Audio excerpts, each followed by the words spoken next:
Não, eu começo a trabalhar com oncologia, eu começo a ganhar dinheiro depois que eu me formei e que eu fiz a oncologia, que eu fiz a minha residência, fiz tudo, eu começo a trabalhar como oncologista, né? Eu tinha um consultório privado, né? Inclusive, na própria empresa, eu comecei a trabalhar na Mil primeiro no centro médico, que tinha ali na Rua do Ouvidor. Depois foi que eu fui para a área da auditoria. O que aconteceu comigo nessa área da burocracia, digamos assim, da área da auditoria, da gestão, foi quando eu engravidei.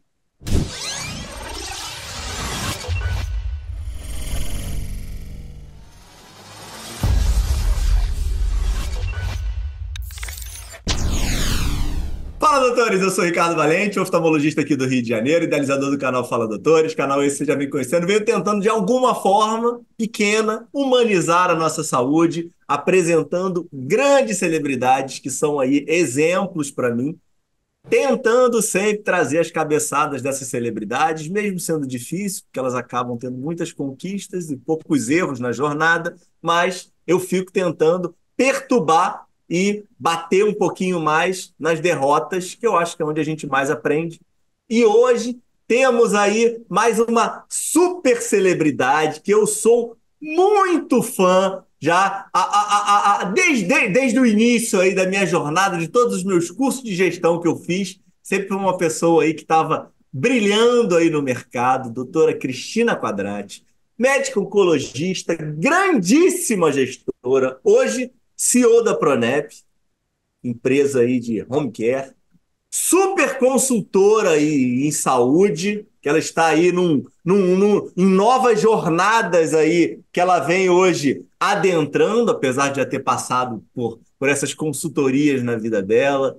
MBA Copiage, diretora de inúmeros hospitais, sendo diretora aí do Grande Samaritano aqui no Rio, em épocas áureas, passagem internacional aí por Portugal e uma super peculiaridade, né? Começou como auditora, chegou a diretora, então tem aquela jornada e aquela passagem espetacular, além de mãe de duas mulheres já aí formadas, então é aquela típica heroína brasileira. Fala, doutora Cristina, tudo bem?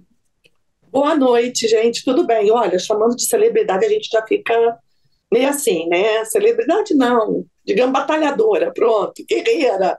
Vamos lá, sim, sim, mas celebridade não, é mais uma profissional do mercado, digamos assim, né? Mais uma parte desse time aí de mulheres que nós temos no nosso mercado de saúde que ralam pra caramba para conquistar as coisas e pronto, entregar o melhor possível aí para a saúde do nosso país, né? Não, Um Cris, de pouquinho verdade. nessa. Sem puxar saco, tá? É uma honra te ter aqui, tá? A tua participação. Fiquei muito feliz quando a gente conseguiu marcar. Te admiro pra caramba. Obviamente que a gente tem aí esse mundo ainda machista que está se transformando e aí valoriza mais ainda todas as suas conquistas, mas não por ser mulher, tá? E sim pela tua trajetória e por tudo que você conseguiu aí criar nesse tempo e vamos tentar aí, de alguma forma trazer aqui para quem não te conhece, para quem te conhece, tentar ver um pouquinho, te ver de uma outra forma, se é que a gente vai conseguir. Ah, obrigado pelo convite. Eu acho que vai ser super legal. Eu acho que essa coisa da gente trocar, né, um pouquinho da vida da gente, o conhecimento, o percurso de carreira, essas coisas todas assim com as pessoas é muito legal. A gente acaba aprendendo também, né? O aprendizado vem de todos Sempre. os lados, vem de todos os lados. E eu adoro fazer isso, adoro conversar. Adoro, adoro, adoro. Falo muito até. E, Cris, me diz um negócio. Queria aqui um tema aqui, de certa forma, acadêmico. Você fez MBA Copiage, muita gente da tua época aí de Amil, que eu gravei aqui, Jacida, Lobeiro, vou citar aqui, mas tô querendo falar que fez GV. Como é que foi aí esse momento aí? Por que que o Copiage? Por que que é GV? Como é que era aí a visão de vocês de um melhor, um pior, tal? Situa um pouquinho Como é que foi essa escolha e como é que foi o curso aí de vocês? Foi você que buscou? Foi Edson que colocou? Fala um pouquinho. Não, então, na verdade, quando eu fiz o MBA da Copiade, eu fiz em company. Foi quando a Mil começou a crescer, a comprar laboratórios, hospitais, isso tudo. E eu acho que o Edson, com certeza, teve uma visão de preparar pessoas de dentro da empresa, já aculturadas dentro da empresa, dentro da filosofia Mil, né, de trabalho, para assumir os novos cargos, os novos negócios que estavam vindo, né? E foi quando eu fiz a Copiade. Foi a primeira turma em company que o Edson fez. Nós éramos quase, eu acho, quase 60 pessoas de dentro da empresa, das várias empresas do grupo, que passaram para fazer. Eu, particularmente, quando você fala esse negócio de Copiade e FGV, melhor, pior, eu não, eu não vejo, sinceramente, assim, melhor ou pior. Eu vejo apenas metodologias diferentes, né? A metodologia da FGV do MBA para a área da saúde é uma e a da Copiade era outra. Mas eu não vejo nada assim que um seja melhor que o outro. Não vejo. Tanto é que os profissionais que são formados, foi o que você falou, né? Os nomes que você citou aí, que fizeram FGV, que são grandes, queridos amigos meus, são pessoas de extrema competência, né?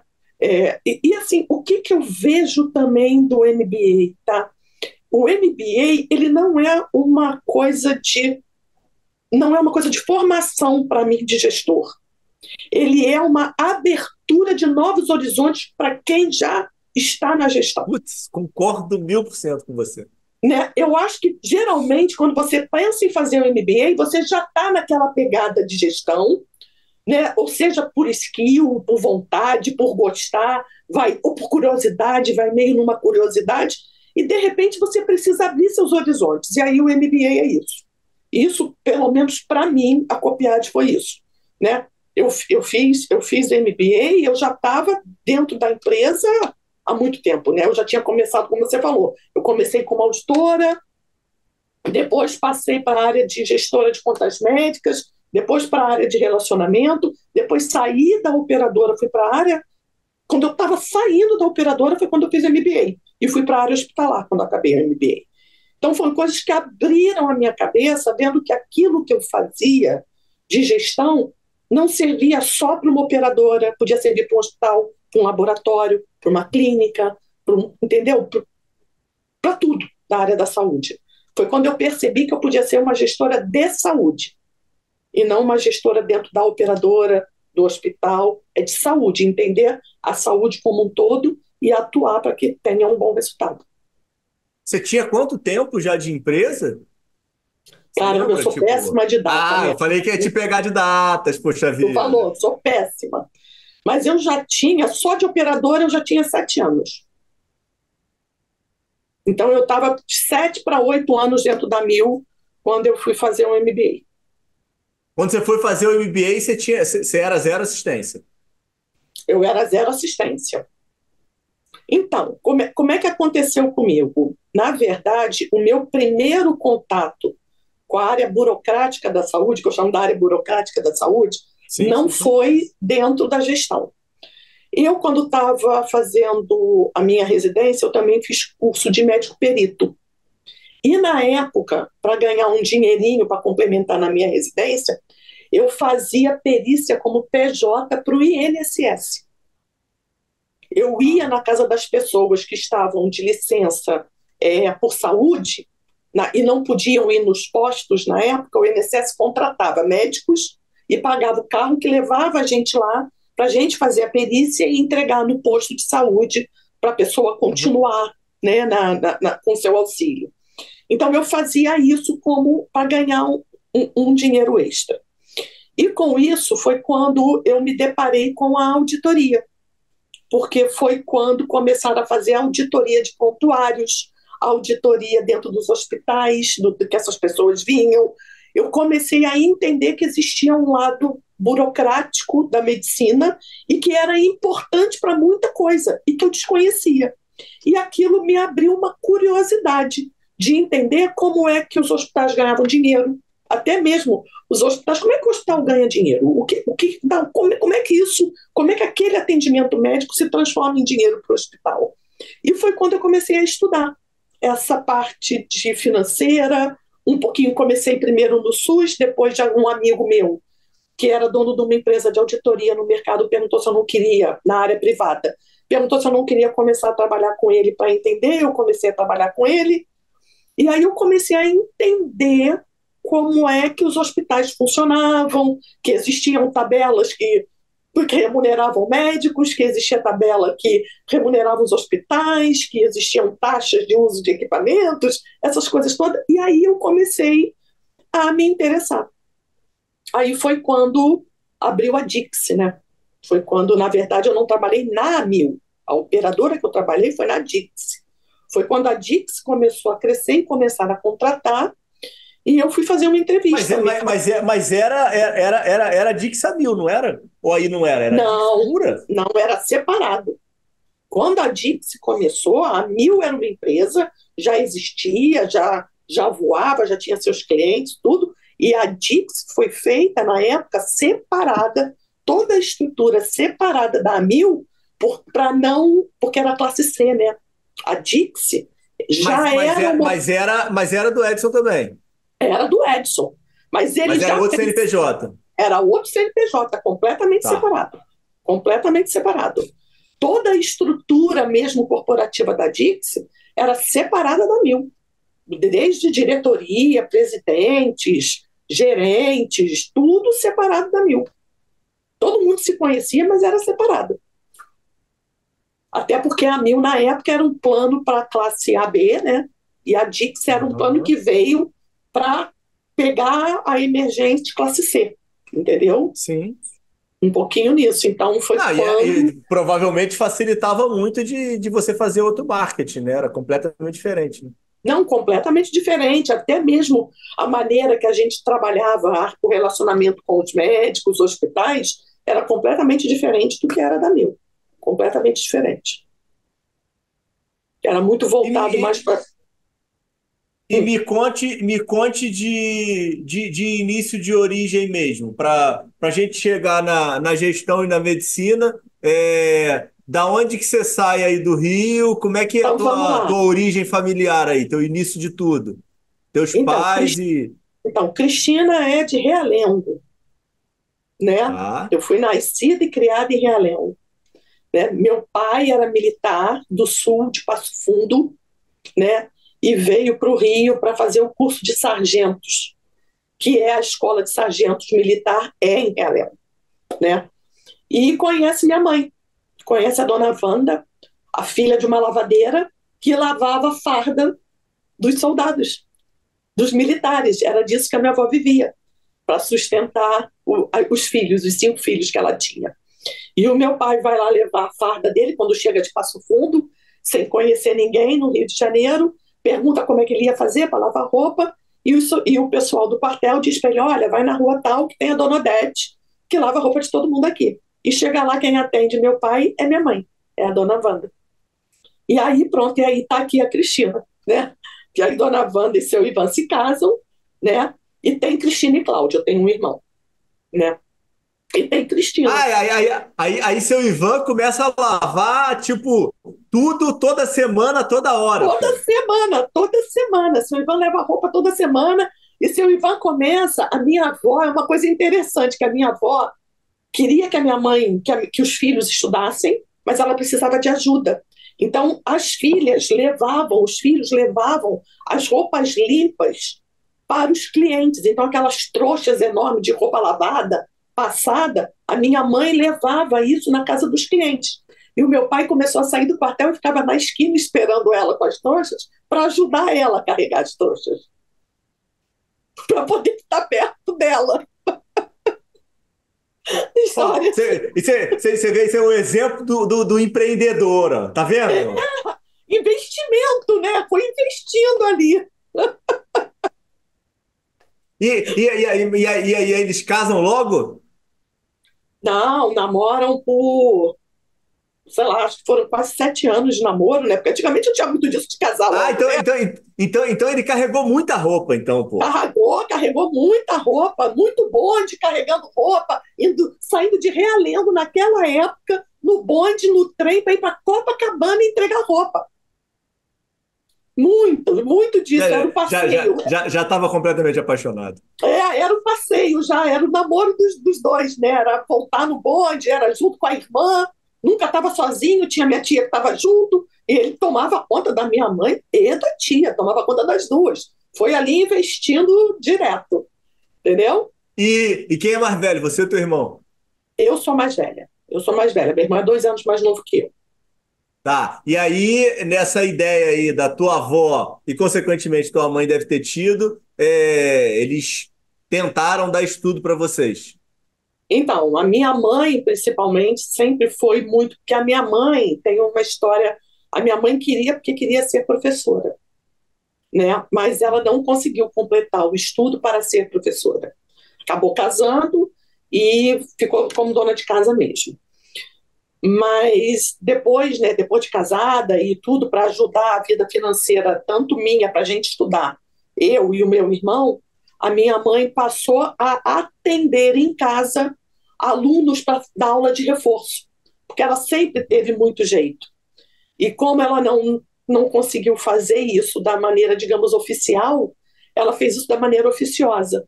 Então, ela tinha alunos que iam em casa ter aula particular com ela, né, para aulas de reforço com ela, durante o período, principalmente, que eu e meu irmão, porque a gente sempre estudou, todos os dois, eu e meu irmão sempre estudamos em escola pública.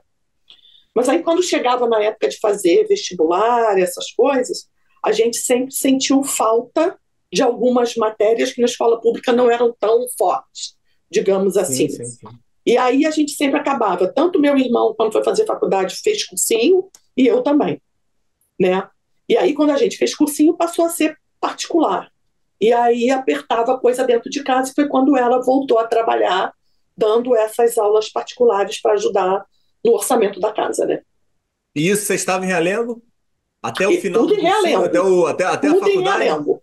Eu só saí de Realengo quando eu passei para a faculdade. Eu passei para a faculdade em Teresópolis, eu fiz faculdade em Teresópolis, né, na Fundação E como é que Educação. você. E aí, como é que você banca esse Teresópolis e morar em Teresópolis? Aí teus pais estavam ganhando mais dinheiro? Como é que foi isso? Não, não. Quando eu passei para Teresópolis, eu já tinha. A minha mãe tinha uma irmã, pronto, solteira, que trabalhava e ganhava muito bem e vivia para os sobrinhos também, essa minha tia. E quando a minha mãe começou a pagar o cursinho para gente, e a gente quis fazer inglês, essa minha tia pagou o curso de inglês para gente, o CCA, para mim, para o meu irmão e para os meus primos que quiseram fazer, a minha tia pagava o cursinho para gente. E aí, quando eu passei para Teresópolis, eu estava acabando o CCA, o curso de inglês, e eu fiz aquele curso que complementava para dar aula no CCA. E aí, quando eu fui para Teresópolis, quando eu passei para a faculdade para ajudar, eu passei toda a minha faculdade dando aula no CCA de Teresópolis à noite. Eu fazia a faculdade horário integral, né? Você sabe, medicina é de 8 da manhã às 6 da tarde, e eu tinha 2 dias na semana turmas de 6h30 até meia-noite, que era o pessoal que estudava à noite lá no inglês. Então, durante a minha Ralou, hein, faculdade, doutor? quando eu dei aula no CCA. Ralou pra caramba, hein? Pois é, né? Quando a gente tem que ser, né? Você quer o negócio. O caminho é difícil? É, mas a gente tem que encarar. Tem que encarar, não teve jeito. E eu acabei, mesmo assim, eu fiz faculdade com bolsa do governo, que era, na época, chamava crédito educativo, né? Então, eu fiz a faculdade com crédito educativo.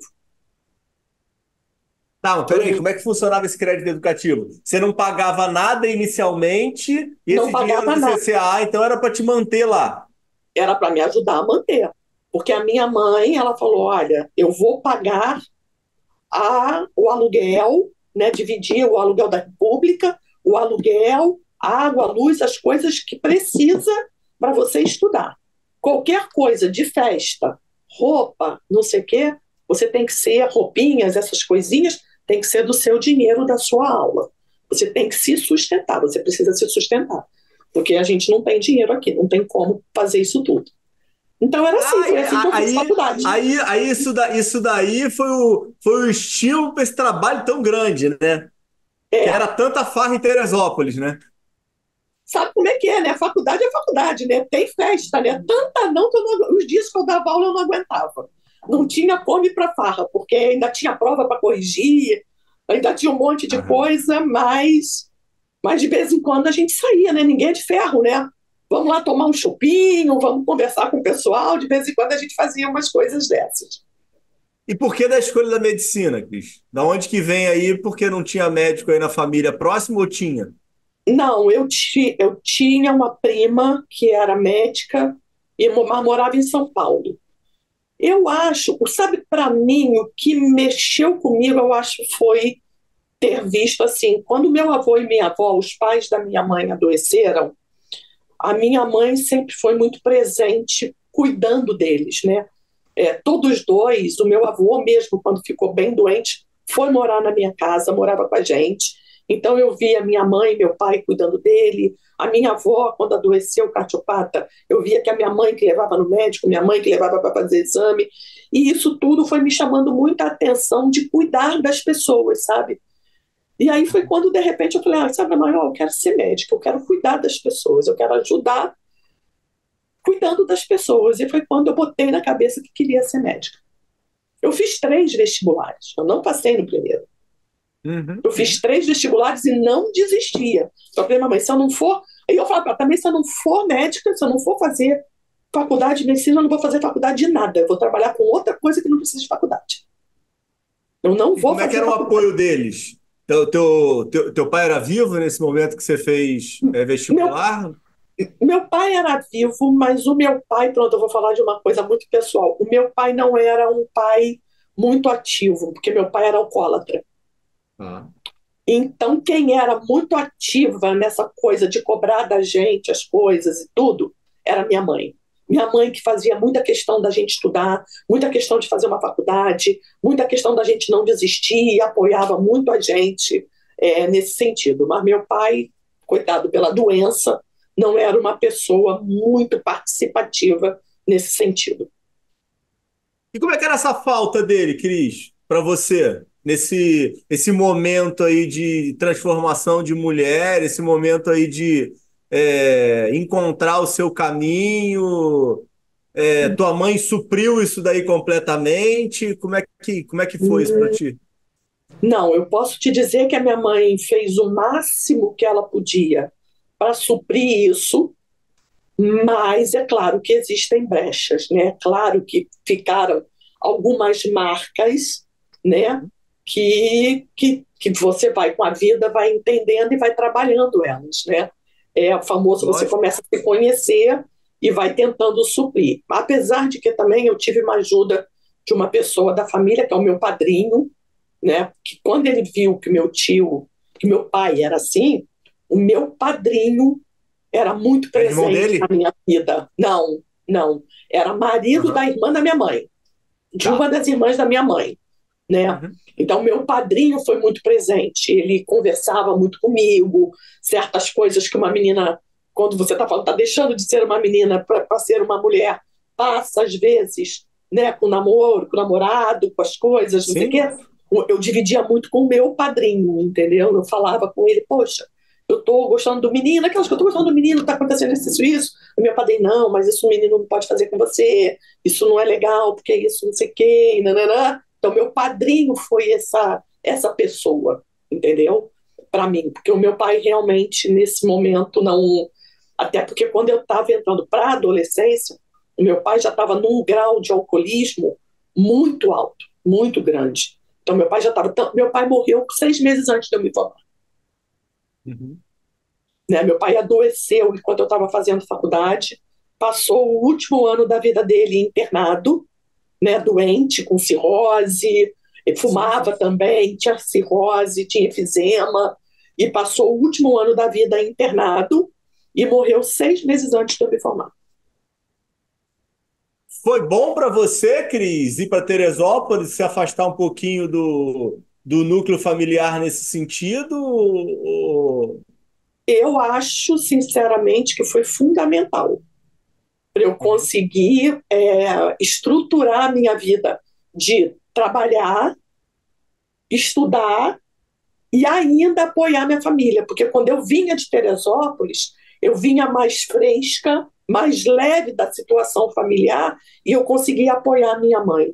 Eu conseguia estar ao lado dela, eu conseguia entender, eu conseguia escutar ela, né? Que aí você vai ficando mais madura, conseguia escutar e conseguimos criar um laço de, além de mãe e filha, de uma grande amizade, de um respeito mútuo muito grande. Ai, desculpa. Não tem problema não, isso acontece, poxa vida. Faz parte Pois da é, vida moderna. pois é, pois é. A qualquer hora aqui acham a gente. Pronto. E você, Esse, e você, a celebridade que resolve o problema de todo mundo, sempre tem isso, poxa. não, não, a gente não resolve o problema, a gente tenta ajudar. É diferente. Tenta ajudar todo mundo. Tá, maravilha. E aí você faz lá os 6 anos de faculdade, dando aula, Não, na ralando, verdade, eu morei em voltando. Teresópolis 5 anos. Os 5 anos de faculdade eu fiquei lá. O sexto ano, que é um internato, eu voltei Ah, para o Rio e fiz o meu internato no Hospital Central da Aeronáutica. tá, o Hospital Central da Aeronáutica Ali no Rio é Comprido. Rio Comprido, tá, No ali, Rio ali, tá, Comprido. tudo bem. Tá, Isso. tudo bem. Eu volto de É, Teresópolis, volto para Realengo e vou fazer meu internato no Rio Comprido, E aí você faz internato no Rio Comprido morando em Realengo. morando em Realengo. Voltei a morar com a minha mãe. E aí teu pai tá no final de vida. Não, o papai já tinha morrido. O papai morreu, Não foi eu me 6 meses formei antes de acabar? Foi seis dez meses antes de meses você. antes. Isso. Ah, então, não, peraí, ó. E Não, você então, eu volta, estava. então. Desculpa, eu confundi. Eu estava no meu internato, o papai faleceu. Tá. Eu estava no meu internato. Tanto é que durante os 6 meses que eu estava fazendo internato, os 6 primeiros meses que eu voltei para casa, o papai já estava bem doente e precisava de acompanhante, né, no hospital. E a minha mãe ficava de segunda a sexta-feira, porque meu irmão já estudava e trabalhava, e eu estava fazendo o internato. Então a minha mãe ficava de segunda a sexta-feira com ele, sexta-feira minha mãe ia para casa, no final de semana ficava meu irmão e no outro ficava eu com ele. Guerreira, hein, Cris? Tua mãe, hein, cara? Caramba, hein? Muito Segurou guerreira, mó barra, hein? mó barra, mulher. Eu acho que, assim, para mim, o meu grande exemplo de mulher é minha mãe. Por tudo que ela fez, assim, pra gente, e até pela garra que ela teve de cuidar do meu pai, até o final. Porque também a gente tem que ser sincero, né? Claro que eu e meu irmão, o meu pai trazia, era um problema para a família, pronto, era um problema. E eu e meu irmão chegou um período que a gente, meu irmão não, mas eu mais. Eu como mulher, eu falava para ela, mãe, separa dele, isso não é vida, não sei o quê, quando eu comecei a entender das coisas, né? E ela falava, não, não vou separar dele porque o seu pai não tem parentes aqui, porque todos os parentes, família do meu pai é toda de Passo Fundo. Então só tinha ele no Rio. E ela falava, não, porque ele só tem eu vou cuidar dele. E cuidou dele até o final. Até o final. Caramba. É. É, Isso é. Assim, tudo muda, né? Obviamente que tem a característica dela e como ela encarava a vida, né? Outro momento, né? é. A gente não dá para saber como seria o posicionamento dela nos dias atuais, né? Os dias atuais, é. É, mas, como a gente comentou, deve ter segurado uma barra Muito danada, grande. né? Muito grande, muito grande. Muito grande. Mas Foi também, uma. por outro lado, também, na tua conclusão aí, na tua aprovação e fechamento de ciclo, também deve ter sido uma baita de uma conquista para ela, né? Ah, foi. Foi. Eu acho tanto eu quanto meu irmão, quando a gente. Pronto, quando a gente se forma e começa a trabalhar começa a conquistar as coisas, ela claramente foi uma realização do que ela falou: olha, o que eu fiz está dando certo, Valeu a né? pena. Tá dando certo, né? A coisa tá dando certo, tá caminhando no que eu pensei que podia fazer, né? Então, realmente foi. E era uma das coisas que ela falava, né? No dia a dia dela, ela falava muito para a gente, assim, que ela era muito grata, né? Por ter os filhos que tinha, da maneira que ela criou, com as dificuldades e a gente reconhecer, né? Nela quem ela era, né? Então era uma das coisas que ela sempre falava. Ela falava, mas eu sou muito grata por vocês me tratarem assim, eu sou muito grata. A gente fala, não, é o contrário, a gente é que é grato por você ter feito tudo isso para a gente estar aqui. É o contrário da situação, né? Mas ela sempre falava isso, que ela era muito grata. Tá. E por que que entra na busca da oncologia?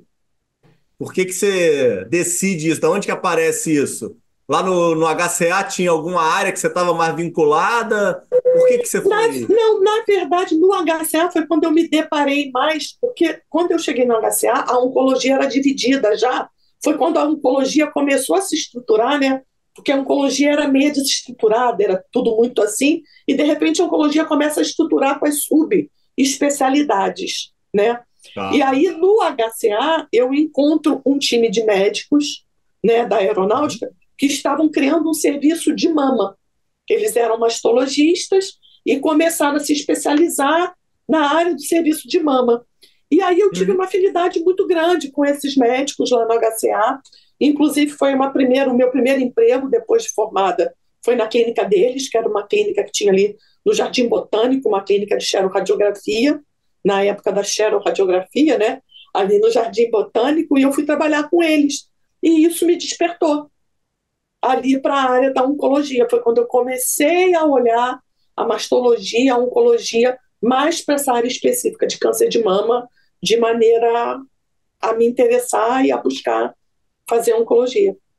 E você ganha dinheiro como oncologista? Ou já começa a cair na história da auditoria, essa história do INSS Não, e eu o dinheiro começo já a vai para trabalhar. outro caminho? Não, eu começo a trabalhar com oncologia. Eu começo a ganhar dinheiro depois que eu me formei e que eu fiz a oncologia, que eu fiz a minha residência, fiz tudo. Eu começo a trabalhar como oncologista, né? Eu tinha um consultório privado, né? Inclusive, na própria empresa, eu comecei a trabalhar na Mil primeiro no centro médico, que tinha ali na Rua do Ouvidor. Depois foi que eu fui para a área da auditoria. O que aconteceu comigo nessa área da burocracia, digamos assim, da área da auditoria, da gestão, foi quando eu engravidei, né? A minha gestação foi de risco e eu precisava acalmar, porque sabe como é que era, né? Médico, eu tinha 3, 4, 5 empregos, saía de um lado para o outro toda hora, correndo, chegando tarde de casa, essas coisas todas. E aí eu engravido. E a minha gestação foi de risco. E aí eu precisei amainar um pouquinho. E aí foi quando eu fui buscar, além de eu fazer o meu consultório privado e trabalhar no centro médico, eu queria uma coisa que eu tivesse um horário que eu entrava e saía com horário assim certinho para eu conseguir chegar em casa, para eu conseguir me cuidar, quando eu tivesse filho, ter tempo para estar com a minha filha. E aí foi quando eu comecei a olhar com mais carinho essa área da auditoria, essa coisa, entendeu? Ah, mas e aí esse momento, teu marido, pai da tua filha, vocês compartilhavam conta, você morava sozinha, como é que era a A história desse gente, momento a aí? gente compartilhava a conta. A gente compartilhava a conta. A gente estava, na verdade, um período da minha vida assim, quando eu ainda estava só na assistência. Eu saí do Rio, eu fui morar em São Paulo, foi quando eu fui morar com ele, né? Quando a gente resolveu casar, né? Não casamos no papel, mas resolvemos constituir uma união estável, né? Aham. Então nós fomos, eu fui morar em São Paulo. Então eu fiquei morando em São Paulo um período e trabalhando lá. Trabalhei em alguns hospitais de São Paulo, trabalhei na Ah, Beneficência e aí era Portuguesa, assistência, e aí você foi morar em São Paulo por assistência causa pura. dele. Não tinha Então, aí, projeto nenhum teu profissional para ir para São Paulo. não tinha. Na verdade, na época, o projeto foi dele. Ele trabalhava aqui no antigo banco Unibanco, né? Sim. Ele era da área de TI, ele é da área de TI, o pai das Aham. meninas é da área de TI, né? E ele trabalhava no antigo Unibanco. E na época o Unibanco foi adquirido pelo Itaú e todo mundo da área de TI foi jogado para São Paulo. E nisso a gente já namorava um tempo, e aí ficou aquela coisa, eu no Rio, ele em São Paulo, não sei o quê, e aí resolvemos Uhum. morar junto. E na época também, o mercado médico em São Paulo era melhor do que era no Rio. E eu tinha, na minha turma da faculdade, quando eu fiz em Teresópolis, metade da turma era paulista, metade da turma era carioca.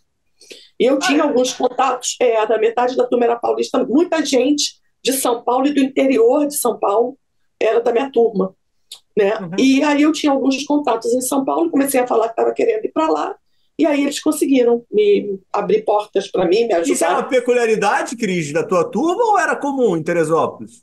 Isso Não era sabia comum em disso. Teresópolis. Isso era comum em Teresópolis. Aliás, não só em Teresópolis, até Teresópolis, Petrópolis, essas faculdades fora do Rio, porque o vestibular, naquela época, o vestibular das faculdades em São Paulo acabava antes do vestibular do Rio. Aí, então, eles conseguiam fazer vestibular lá e aqui. Quando não passavam lá, eles vinham para cá. Entendeu? Entendi. Entendi. Então, a minha turma tinha. Então, eu fui morar em São Paulo por um período. Morei em São Paulo por quase 3 anos. Entendeu?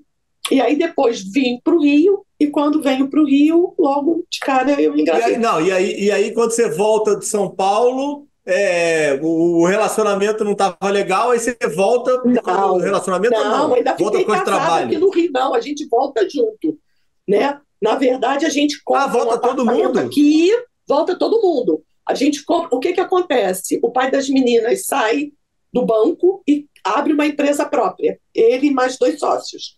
Então ele começa a trabalhar por conta própria e consegue Sim. trabalhar TI, né? Sabe como é que é? Consegue trabalhar de Aham. casa. E aí a gente compra um apartamento aqui no Rio, a gente volta a morar no Rio. Tá. E onde é que aparece a Dix no meio dessa história? Então, quando eu volto a trabalhar no Rio, eu volto a trabalhar Volta com já, assistência, volta volto com atendendo e volta no, assistência, no, no mas centro eu médico, você volto. falou da Rua do Ouvidor. Então, eu trabalho meio período só. Eu voltei a trabalhando só meio período. E aí eu volto para essa empresa, começo a trabalhar nessa empresa de auditoria, que fazia auditoria de contas nos hospitais. Eu era médica que ia nos hospitais, fazia auditoria para o Bradesco, para a Sul América, para a própria Mil, ia E fazendo. E você aí, buscou isso para ter um tempo melhor com a tua filha. Era isso, uma só, né? isso, que era uma só. Né? Eu ainda estava grávida, mas eu queria, quando ela nascesse, que eu tivesse tempo de estar com ela, né? De não ficar nessa vida médica de Tá. corre-corre igual desesperada. E aí eu busco isso. Aí eu começo a trabalhar nessa empresa de auditoria.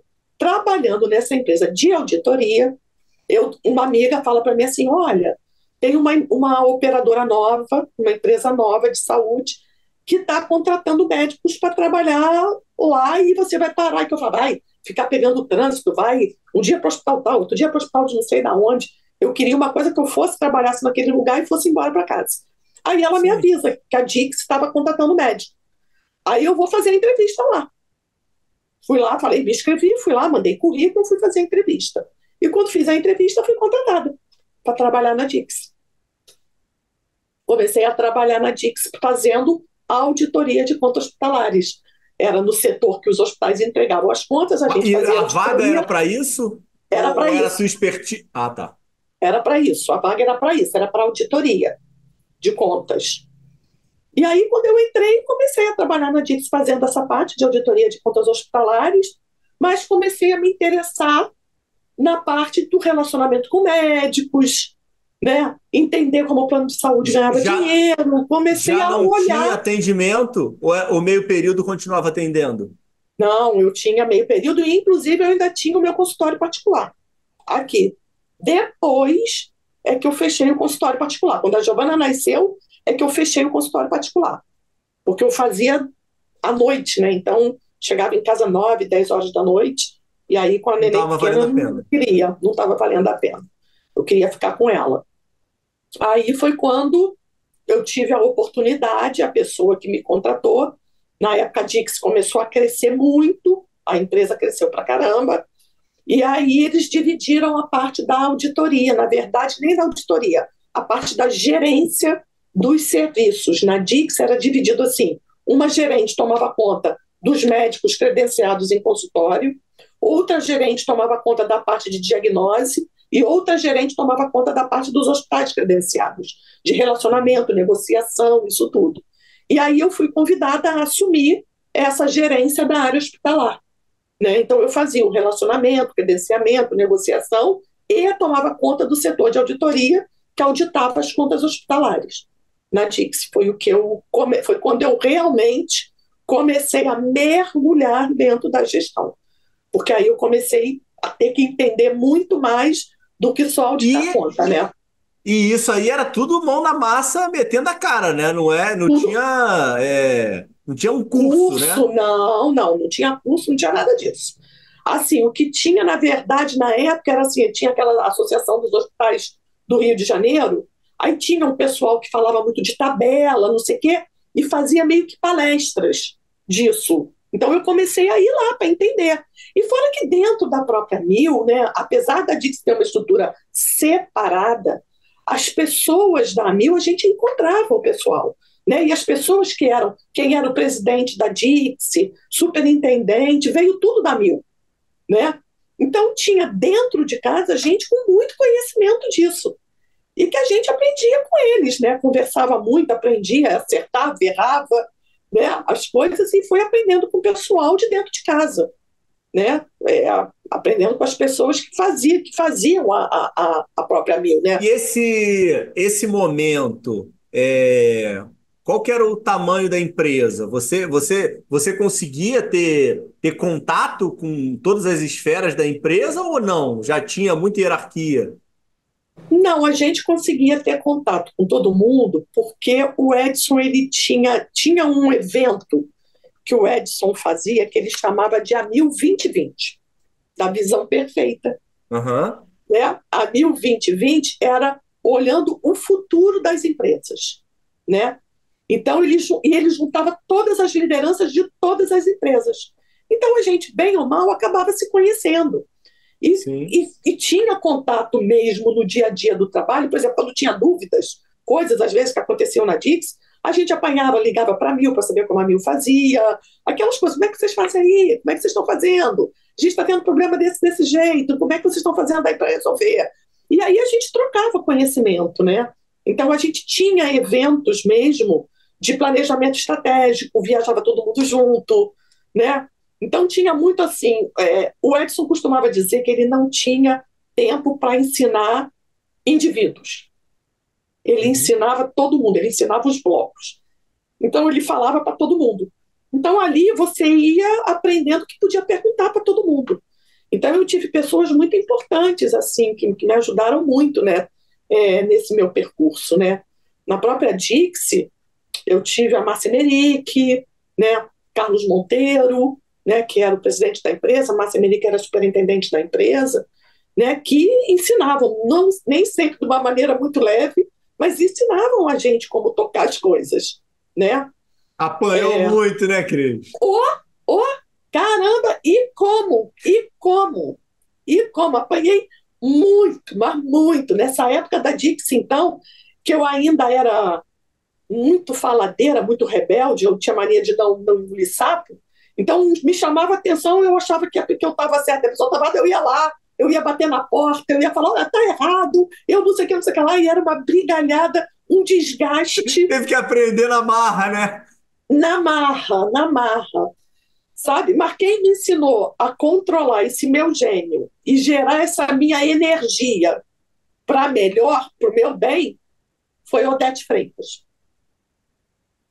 Quando eu saí da Dix, da área da operadora, e eu fui para a área hospitalar, quem era que quando eu saí da operadora para ir para a área hospitalar, foi quando o Edson juntou as duas operadoras, a Dix e a Mil, e abriu a empresa na bolsa, colocou a empresa na bolsa, né? Ele juntou as duas operadoras Você e lembra botou quando foi aí, isso?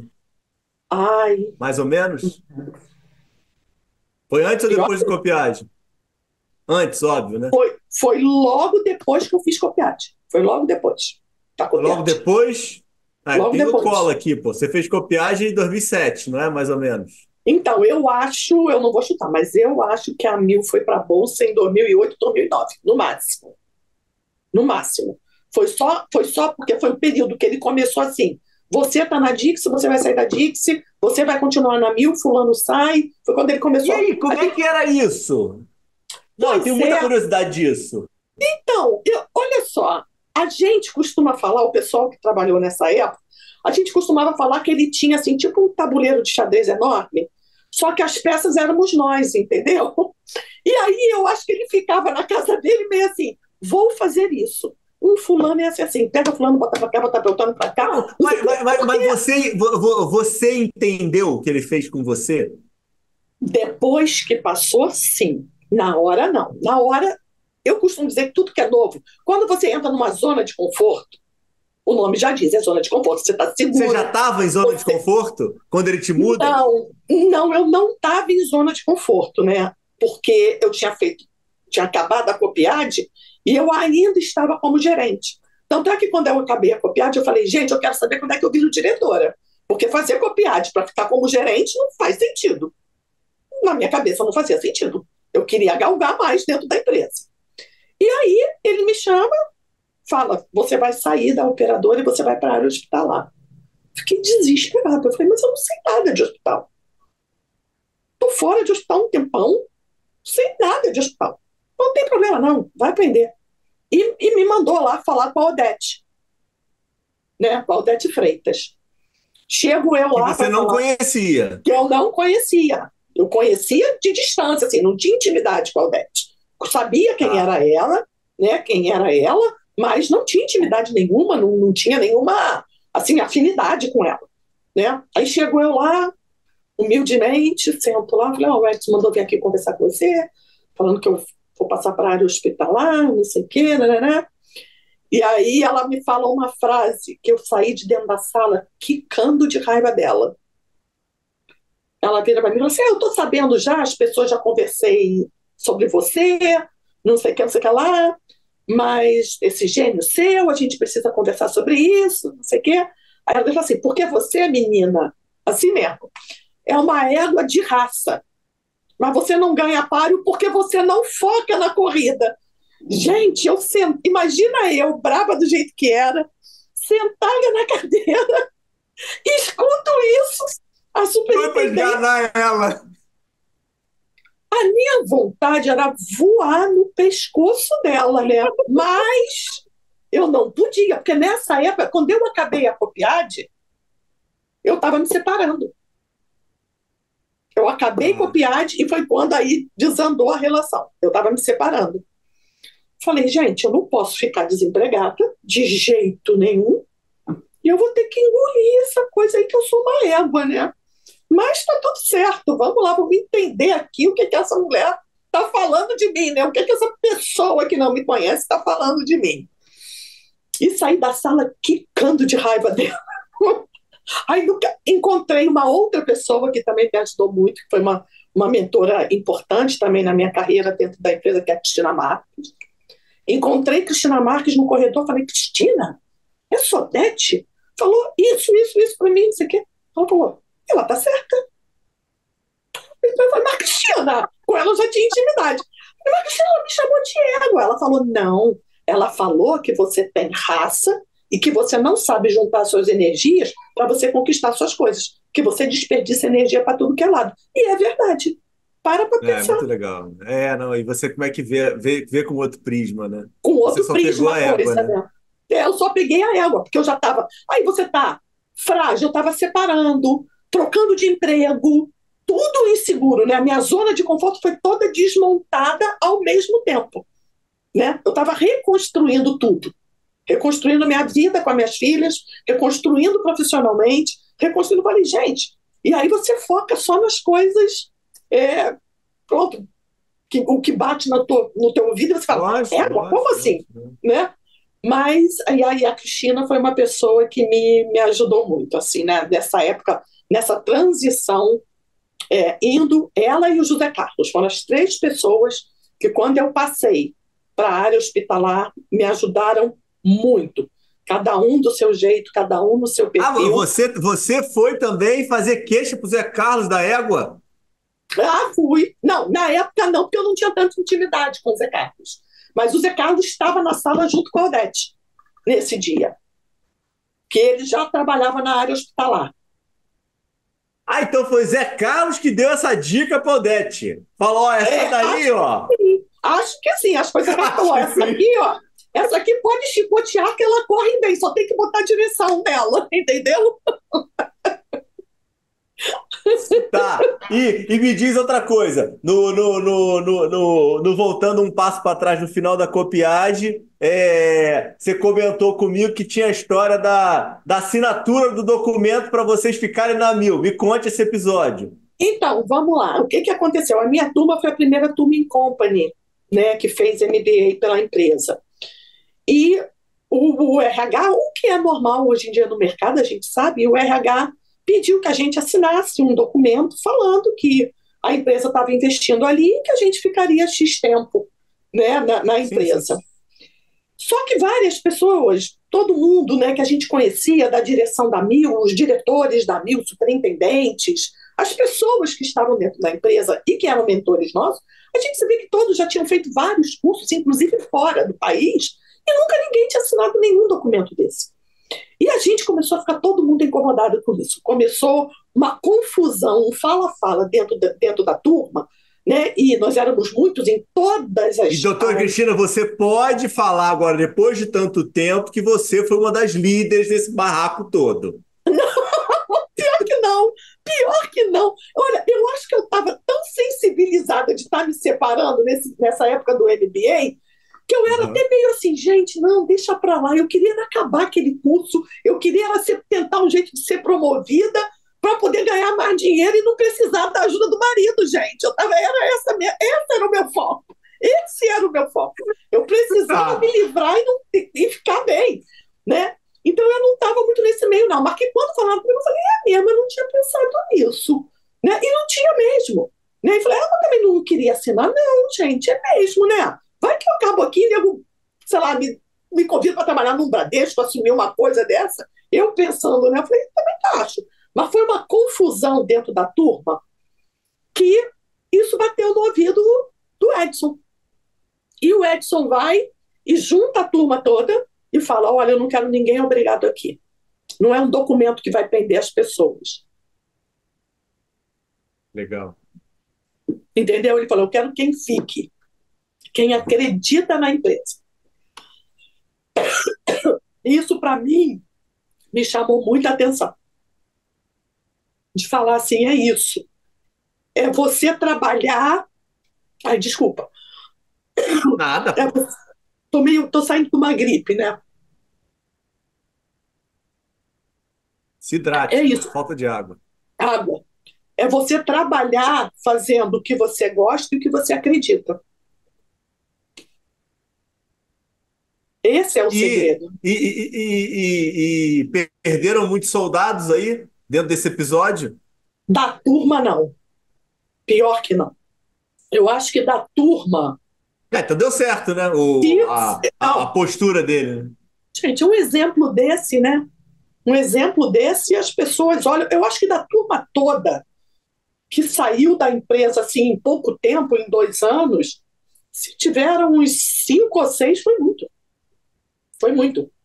Porque também, logo depois, a empresa começou a crescer muito, né? Foi a época do. Nesse período, foi a época do compra-compra da Mil, né? Compra vários Uhum. hospitais, compra laboratório, compra outros planos de saúde, né? A própria Dix depois. A Dix não foi antes. Compra outros planos de saúde, a carteira começa a crescer muito. E aí começa Não, a ele precisar acabou de que precisava pessoas, de né? gente, né? Pois é, pois é, Exato. pois é. E aí ele foi, o tabuleiro dele lá, né? Ele foi, o tabuleiro, não, peraí, pega isso aqui e bota para cá. Pega isso aqui e bota para lá. Né? Eu, quando fui para a área hospitalar, eu não fui logo promovida a diretora. Eu fiquei como trainee um período no Hospital São Lucas, de Copacabana, Sim. né? Com o pessoal que estava lá, com a Rosana Paz, que era diretora no São Lucas, e eu fiquei como trainee com ela lá. E eu só assumi o hospital quando ele comprou o hospital de Padre Miguel, que era a Ah, antiga você foi Serra trainee de Baker. Rosana? Eu fui trainee de Rosana. Tem que convidar a Rosana para participar aqui também. Tem que convidar. Rosana é outra, assim, que é uma gestora, assim, excelente, é uma pessoa de um coração ímpar, ímpar. Está aberta a ajudar qualquer um, a qualquer momento, dá a mão para todo mundo, ela é muito, muito especial, muito especial. É uma querida amiga, muito especial. E quanto tempo você fica lá? 2 anos, você falou, né? Não, no São Lucas, não. No São Lucas acho que eu fiquei uns 6 meses, 6, 7 meses. Tá, e aí você No fica São 6 meses Lucas. só de preparar mesmo e E você vai isso, para só onde? preparando. Aí ele compra o Hospital de Padre Miguel, né? E aí eu vou e assumo o Padre Miguel. Era a antiga Serve Baby, Uhum. né? E não, na verdade já estava. Ele tinha comprado o Padre Miguel e já tinha um diretor lá. Você conhece o Alexandre José? Conhece? Não, não conheço. Não? Então, o Alexandre José era o diretor de Padre Miguel. Assim que ele comprou, eu estava de trainee, o Alexandre José assumiu o Padre Miguel.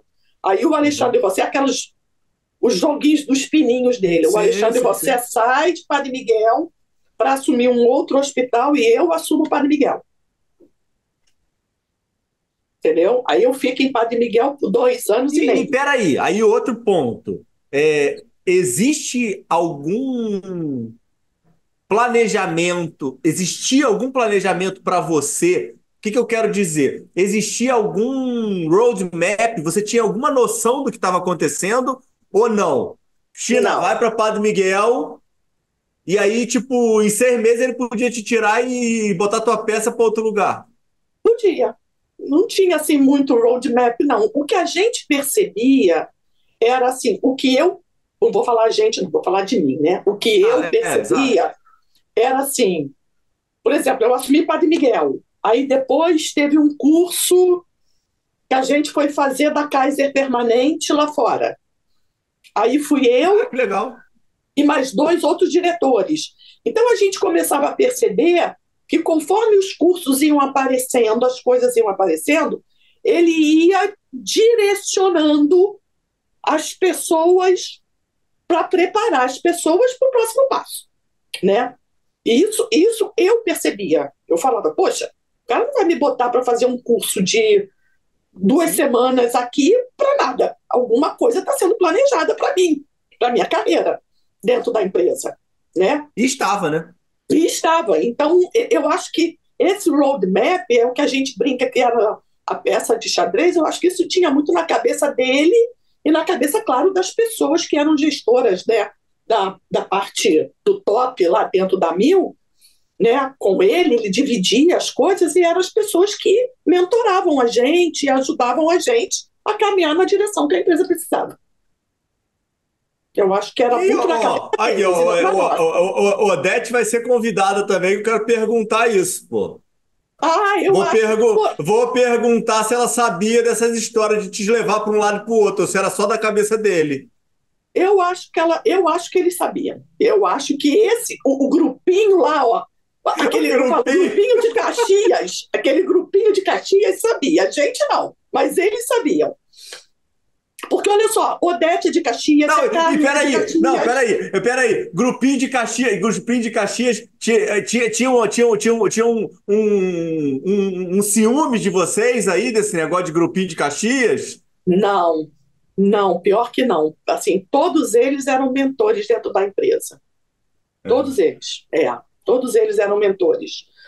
Antes de eu fazer, eu não sei se antes de eu fazer, vou voltar lá atrás. Antes de eu fazer MBA, teve um curso que foi dado dentro da AMIL para os mesmos que fizeram MBA, que eram aulas com vários gestores da própria AMIL, que iam lá Uhum. falar do que faziam dentro da empresa. Então a gente teve aula com a Odete, com o Zé Carlos, com o Charles, com Cristina Mendes, com vários gestores da AMIL, dando aula para a gente, para saber o que eles faziam. Pô, que legal. É, era uma coisa que eu esqueci o nome que eles davam esse curso, mas era um curso que era E isso é simples, né, Cris? Como é que o negócio tem um baita de um valor, né, para você que e tá como abaixo, desdobra, né? né? Como desdobra para baixo, Total. as pessoas até para você falar assim, pô, eu estou fazendo isso, pô, mas eu posso fazer aquilo ali que ela está fazendo. E você pensar no seu crescimento profissional, você entender, né? Isso. Então, assim, era bem legal. E outra coisa que era muito legal, aculturava todo mundo. A cultura da empresa passava muito rápido por todo mundo, quando você fazia esses cursos e falava com as pessoas, né? Então era uma coisa bem, bem interessante. E esse estímulo sempre teve da parte do Edson, né? Desses muitos cursos, né? De formação de pessoas, né? Sempre, sempre. Ele falava para todo mundo que ele não era presidente da ABIL, né?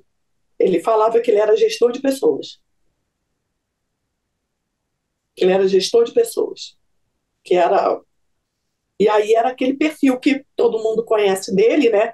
De falar com todo mundo, de ensinar para todo mundo, de pegar na mão e falar, olha, ali tem que ser assim, é desse jeito, para trabalhar aqui tem que ser assim, assim, assim, tem que pensar assim, assim, assim, e botava todo mundo, 200, 300 pessoas numa sala para falar, olha, a gente vai crescer no ano de não sei o quê, a gente vai estar desse jeito.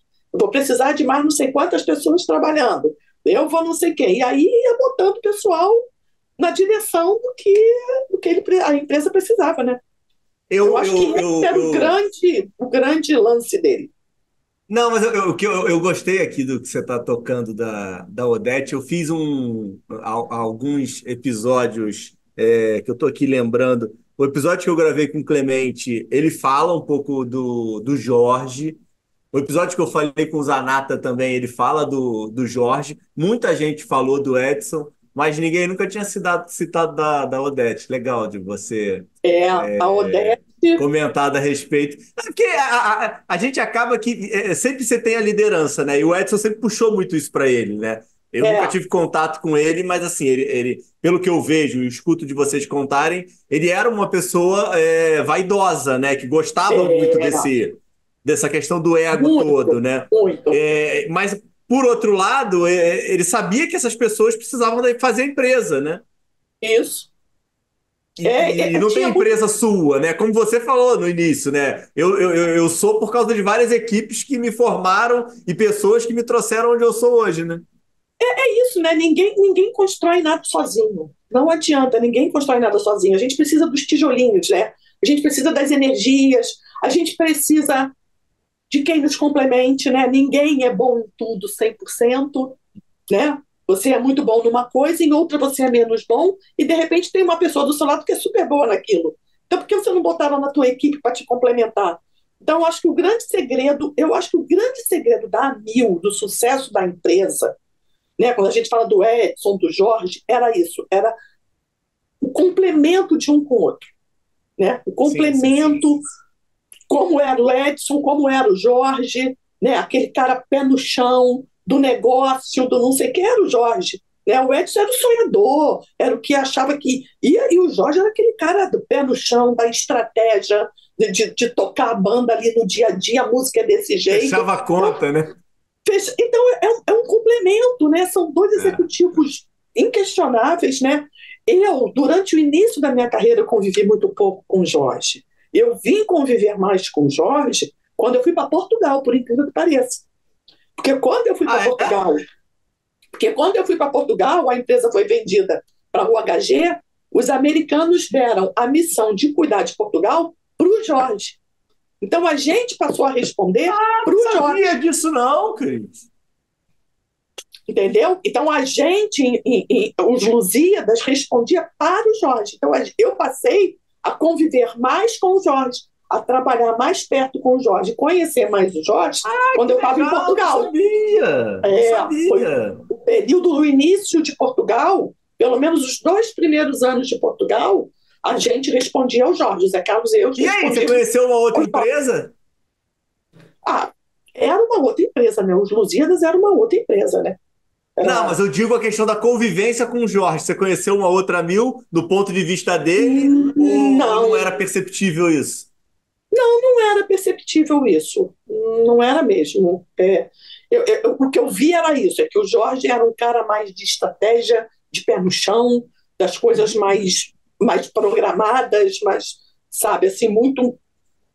E foi uma coisa boa que eu aprendi com ele também, de ter certas coisas mais programadas, mais na mão, ter coisas mais a rédea da coisa mais na mão, entendeu? Realmente era um perfil diferente. Diferente. Não volta pra água não, que você já tinha ficado calma, pô. Não, não, para eu já. Não, olha, hoje, por incrível que pareça, eu e Odete somos amigas. Amigas, amigas, amigas. De frequentar a casa uma da outra, da gente se encontrar uma vez por mês para tomar um chopinho juntas, bem amigas mesmo. Assim, foi uma pessoa que a Odete, ela tem uma, como é que eu vou te falar? Ela tem uma característica de gestão interessante. A Odete, ela é,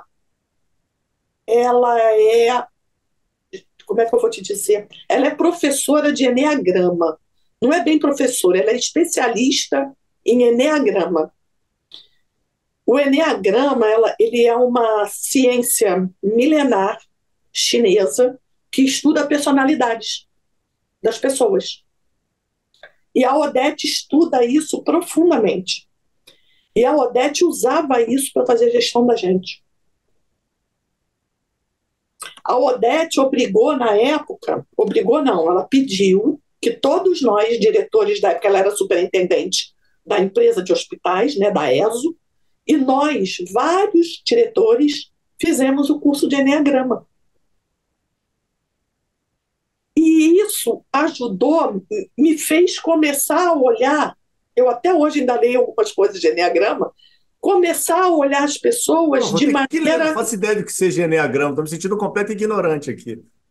Então, é muito interessante. E aí você começa a entender as pessoas e ver o que cada um pode entregar de melhor. E eu acho que isso na gestão faz toda a diferença. Eu não quero saber o que você faz de mal ou qual é o seu lado ruim, que todos nós temos, o nosso yin, né? Eu não quero Sim, sim, saber, eu sim. quero saber o que você tem de bom que pode trazer para o dia a dia da empresa para a gente ir para frente. Sim, sim. Entendeu? E a Odete, com essa coisa, ela tinha muito disso, de olhar para a gente e falar: ó, isso aqui guarda e olha isso aqui para você e vai em frente. Né? Então a Odete foi uma pessoa que ela me fez ver que o sucesso de um gestor não está só no seu conhecimento técnico, não está só em saber fazer um planejamento estratégico, não está só em saber controlar, atingir o EBITDA, não está. Que isso tudo é consequência de um gerenciamento de pessoas. Como você gerencia essas pessoas na direção que a empresa precisa. E ela me fez ver isso. Foi quando eu acho que foi a minha grande guinada da minha maneira de trabalhar, foi quando eu comecei a me aproximar mais da Odete, conversar muito com ela sobre isso. Pô, fica bom esse corte aqui, hein? Gostei. Gostou? Pô, não, pô, Vou vai te ficar mandar um bom. livro. Não, não, mas isso faz todo sentido, né? Que É, é um pensamento de micro para macro, né? é, é. Porque é isso, né? Você sai do MBA, você sai muito com aquela cabeça técnica, né? Ao mesmo tempo que Sim. abre assim, aí você sai, não, porque aí a parte financeira, a parte de pessoas, gestão de pessoas, não sei o que, né? E no final, o que a minha convivência com a Odete fez ver é que não é compartimentado, é tudo embolado. É tudo embolado, não adianta. Não adianta você fazer um planejamento estratégico fantástico se o seu time não sabe e não entende o caminho e o direcionamento que você vai, né? Então, não adianta. Então, isso foi uma coisa que abriu muito a minha cabeça e Uhum. mudou muito a minha maneira de ser, de liderar as pessoas que trabalham comigo, muito. Eu devo muito isso à Odete. E outra coisa que eu tô curioso, aqui quero saber, porque como é que é a tua passagem no Samaritano? Samaritano aí, uma referência aí no país. Você aí, tudo bem, teve suas passagens, mas assim, você vai para outro nível nesse momento, né? O desafio que você Sim, pega é um desafio bizarro, outro vamos colocar dessa patamar, né? forma. Outro Outro patamar, patamar. né? Não, E aí? então, quando eu cheguei no Apanhou Samaritano, muito? muito, muito, né? Imagina você chegar, né?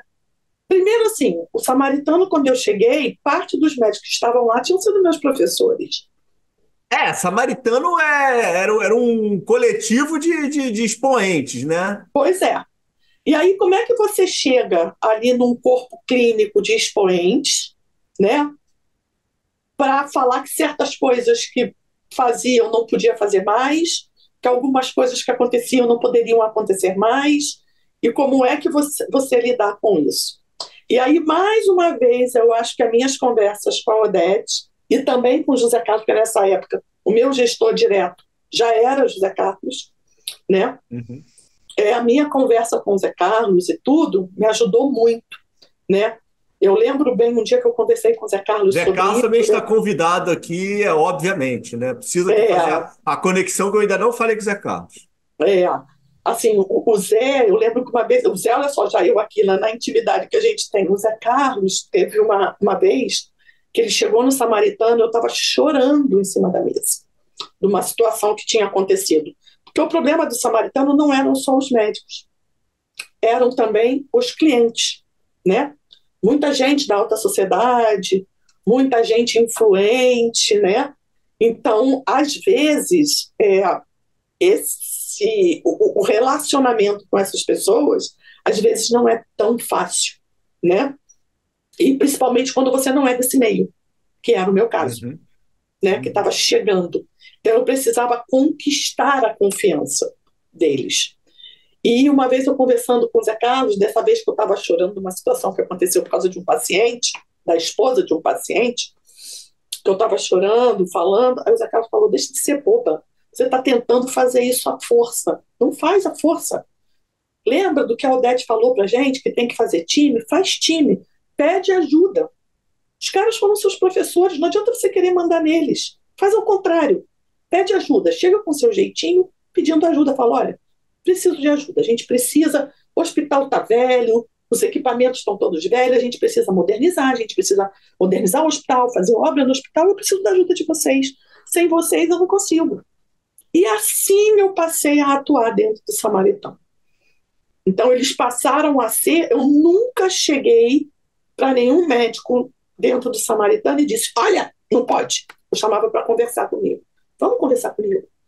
Deixa eu te falar de umas coisas que estão acontecendo que eu preciso melhorar aqui. Vamos tentar alinhar? Vamos tentar resolver? Ah, mas isso sempre foi assim, mas o hospital estava ainda à falência. Por isso foi adquirido. E não é isso, a gente não está aqui para isso. A gente está aqui para fazer o hospital crescer, o hospital se modernizar e o hospital ser perene. Então, essa maneira eu fui conseguindo ser aceita e ser respeitada. E aí, claro, né, quando você pede ajuda e você entrega o que você combina, né, que aí também foi outra coisa que era, vamos combinar fazer assim, porque aí daqui a um ano a gente entrega assim. Então vamos fazer que daqui a um ano a gente entrega assim. E as coisas iam acontecendo e aí você passa a ser respeitada, né? Passa a ser querida. E aí acabei construindo grandes amigos lá, né? Mas foi uma coisa muito difícil de relacionamento.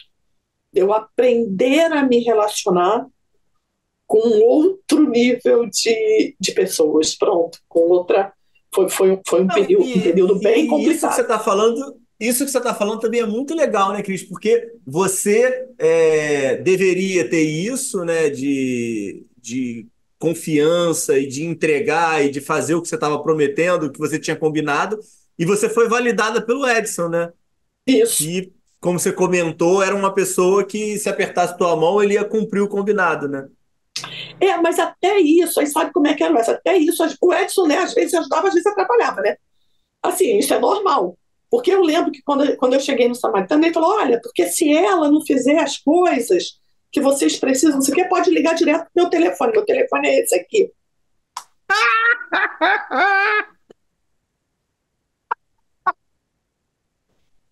A porta estava aberta, né? A porta estava aberta. Então, várias vezes eu fui acordada, eu estava indo trabalhar, o telefone tocava e era ele reclamando que alguém tinha reclamado com ele alguma coisa. Ou que eu Putz, tinha mas devia feito, ser ou que. uma baita de um contato para ele, né? Ele ganhou também um prestígio absurdo, né? Porque todo Não, mundo falava com ele absurdo. diretamente para pedir tudo, né? Não, e ele tinha muita proximidade com os médicos, né? O Edson era um cara. Não, a paciente da mesma forma, né, Cris? Poxa, a nata do Rio de Janeiro usava o teu hospital, né? Não, sim, e assim, os pacientes, todo mundo conhecia ele, né? Todo mundo conhecia ele. Todo mundo. Internava, não sei o que, não, não, porque manda um beijo pro Edson, manda um abraço pro Edson. Aí o Edson está visitando o hospital, saíam do quarto para falar com ele. Era uma coisa assim, foi um período, mas foi muito assim, foi ao mesmo tempo que foi desafiador, foi um aprendizado enorme de relacionamento, não de gestão propriamente dita, né? Claro que gestão sim, né? Uma coisa é tomar conta do hospital em Padre Miguel, outra coisa é tomar conta do hospital na Zona Sul do Rio de Janeiro, né? Ainda mais um samaritano da vida. Mas foi um aprendizado muito, muito interessante de relacionamento, de construção de confiança, de ganho de confiança, né, de troca de E o, e, o, conhecimento. e, o, e o e o samaritano, era um hospital diferenciado só porque tinha uma equipe médica muito boa? Não, o samaritano ele era um hospital diferenciado porque ele tinha um corpo clínico multidisciplinar de muito boa qualidade. Eu encontrei uma enfermagem excelente, eu encontrei um time de fisioterapia excelente lá, realmente que faziam diferença. Nutrição, a parte da nutrição do samaritano, era realmente assim um time, um corpo. Eu não quero nem assim falar de especialidades. Todos eles eram um corpo disciplinar, multidisciplinar de muita qualidade. Muita qualidade. E outra coisa que tinha no samaritano, que eu acho que fazia diferença, era a discussão dos casos. Várias disciplinas discutindo o caso do paciente. Coisa que na época ainda estava começando, os famosos round, né? Essas coisas que hoje em dia é comum em tudo que é hospital, na época não era. Não era. E no samaritano era rotina. Era rotina. De conversar, de falar, e do médico assistente ser respeitado, né? Dele falar as coisas e o round discutir, ligava para o médico assistente para falar: olha, está acontecendo isso, no round a gente acha isso, o que é que você acha, não sei o quê. Então, até isso, até esses médicos que são excelentes, né? Que estão lá, muitos estão lá até hoje, né? Que são excelentes, acabavam até ensinando a equipe interna do hospital, porque eles participavam dos casos, discutiam junto. Então, isso fez com que o samaritano tivesse aquela diferença que tinha realmente na área da medicina aqui no Rio. Realmente era uma coisa bem legal, foi bem legal ver. Tá, e aí, peraí, aí me fala, agora vamos pro problema aqui, deixa eu descer lenha. Aí, como é que é sair do samaritano? Que aí você chega num posicionamento de estrela, não sei o quê, tá ali, ó, a queridinha aí dos globais do Rio de Janeiro, e aí sai de lá. E aí, como é que foi esse momento? Então, como tudo, eu acho que tudo que Você para de acontece. pensar muito na resposta, hein? Seja sincero, hein? Olha aí, hein? Assim, eu fui pega de surpresa, eu mais uma vez, assim, tudo na minha carreira, assim, tem coisas que aconteceram, eu falo, meu Deus do céu, mas como é que isso? Porque assim, eu saí do Samaritano para ir para Portugal, né? Foi quando a Mil comprou o Grupo Lusíadas e eu fui chamada para ir para Portugal. Ah, você sai do Samaritano para ir para Portugal?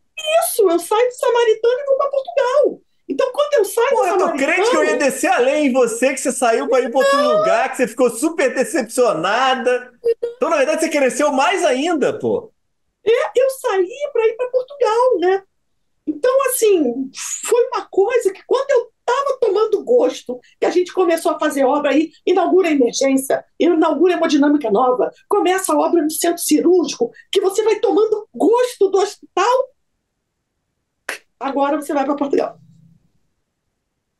Falei, ai meu Deus do céu, o que eu vou fazer em Portugal? Mas Tá bom, não. Então, peraí. Então vamos mudar. Não, eu tô aqui para. O pessoal vai nessa. reclamar que eu tô Ah, aqui só te elogiando, você contando um monte de vitória. Então vamos para outro problema, então, que eu achei que eu fosse te bater agora. E as meninas, para ir para Portugal?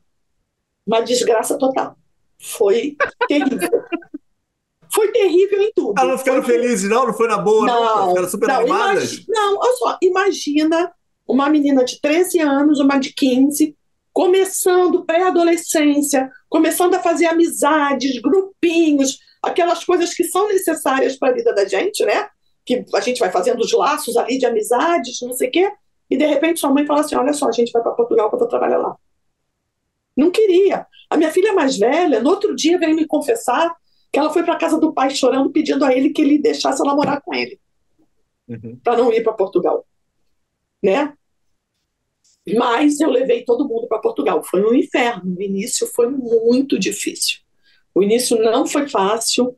Eu fui sozinha com elas, não conhecia ninguém lá. Quer dizer, conheci o Zé Carlos, que estava lá, que foi com a família, mas eram momentos diferentes, né? O Zé Você Carlos tinha casado. que ir, Quadrati, ou foi oportunidade para você também?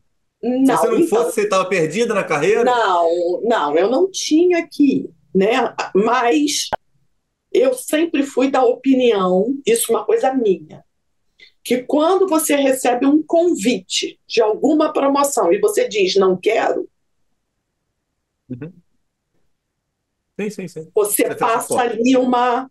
Então eu sempre fui assim: o desafio batia a porta, eu falava, você é maior? Eu vou, seja o que Deus quiser. Uhum.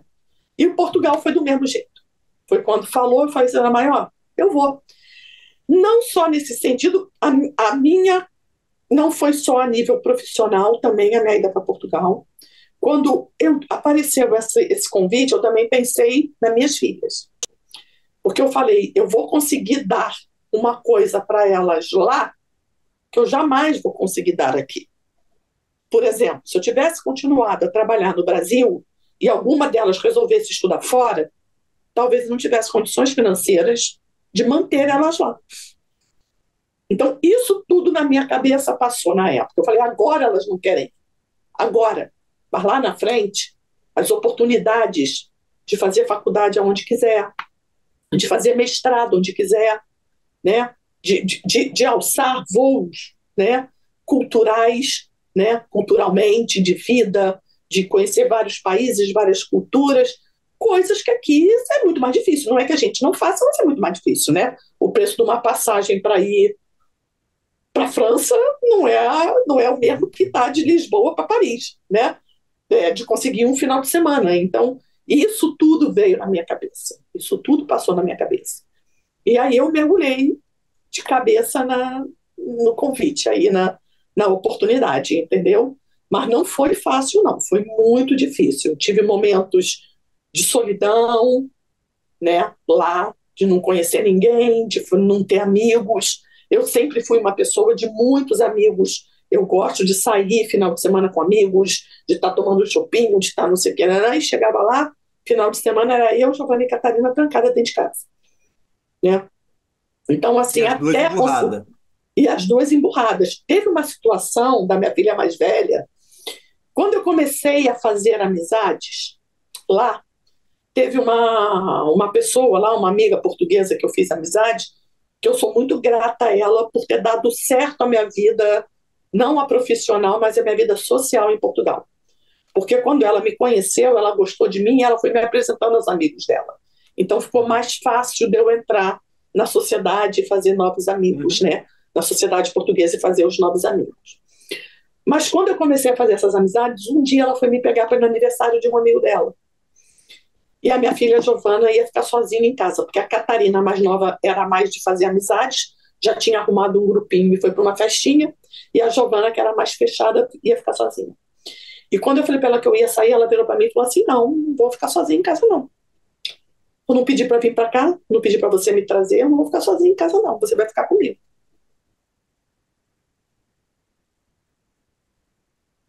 Tinha duas opções, né?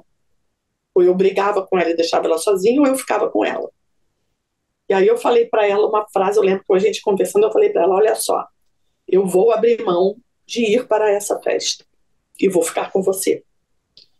Mas eu tenho certeza que daqui a um tempo mais na frente vai acontecer uma situação inversa e eu vou falar para você: hoje você vai abrir mão para ficar comigo e você vai abrir. Porque isso é certo, Giovana. Como 2 e 2 são 4, que isso vai acontecer. E aconteceu. É a vida, né? Acontece. É muito difícil, né? Você morar, mesmo que o país fale a mesma língua, Você sair de uma Não, peraí, cultura essa sua. tua evolução espiritual aí foram os estudos dos enneagramas. Eu até tô querendo estudar isso, que eu acho que eu não ia ter essa evolução espiritual que você teve para ter essa conversa com a tua filha, não. Mas tem sim. Você, assim, vai chegar um período, eu não sei quantos anos tem seus filhos, Eu tenho uma de mas quantos 14 anos de tem? 10. Então, eles vão entrar numa fase, já estão entrando, na pré-adolescência, vai chegar uma fase deles que é só o diálogo. Uhum. Não existe mais Sim, sim, autoridade. sim. É diálogo. E aí, no diálogo, é onde a gente vai ganhando respeito. É, às vezes, um abrir mão, essa coisa do Sim, sim, sim. engole o sapo, mas lá na frente você fala assim, ó, o sapo vai sair hoje, olha aqui. É desse jeito, né? Porque a Catarina, a mais nova, era mais de amigos, de sair rapidinho, fazer amizade e cultivar as amizades. A Giovana não. A Giovana ficou mais fechada para se adaptar. Levou mais tempo para se adaptar. Mas ela já era ou ela ficou, você acha Já que por causa era, da idade? Ah, sempre tá. foi. Perfil. A Giovana Entendi. sempre foi de poucos amigos, mas que ela gostava muito, mas pouco. Entendi. A Catarina não, era mais de turma, parecida comigo. E aí, Quanto mais, naturalmente, foi melhor. muito mais difícil para ela a mudança, né? Foi mais difícil para ela a mudança, entendeu?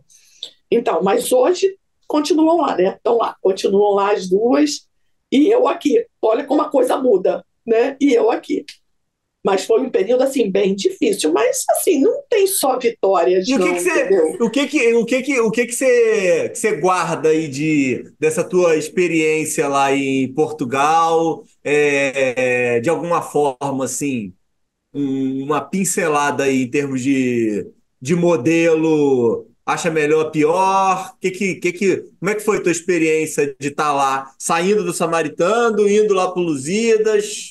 O que foi aí para Modelo que você? é modelo da saúde ou de tudo, assim, da vida, de Não, tudo. modelo de saúde. A gente ficar aqui para não abrir demais a pergunta. Não, assim, de saúde, eu acho que lá é melhor, né? Por quê? Porque lá, é, devido a Você está tudo. respondendo como tudo, como Não, paciente, como gestora, me não, eu situa estou nisso. O que é respondendo, melhor?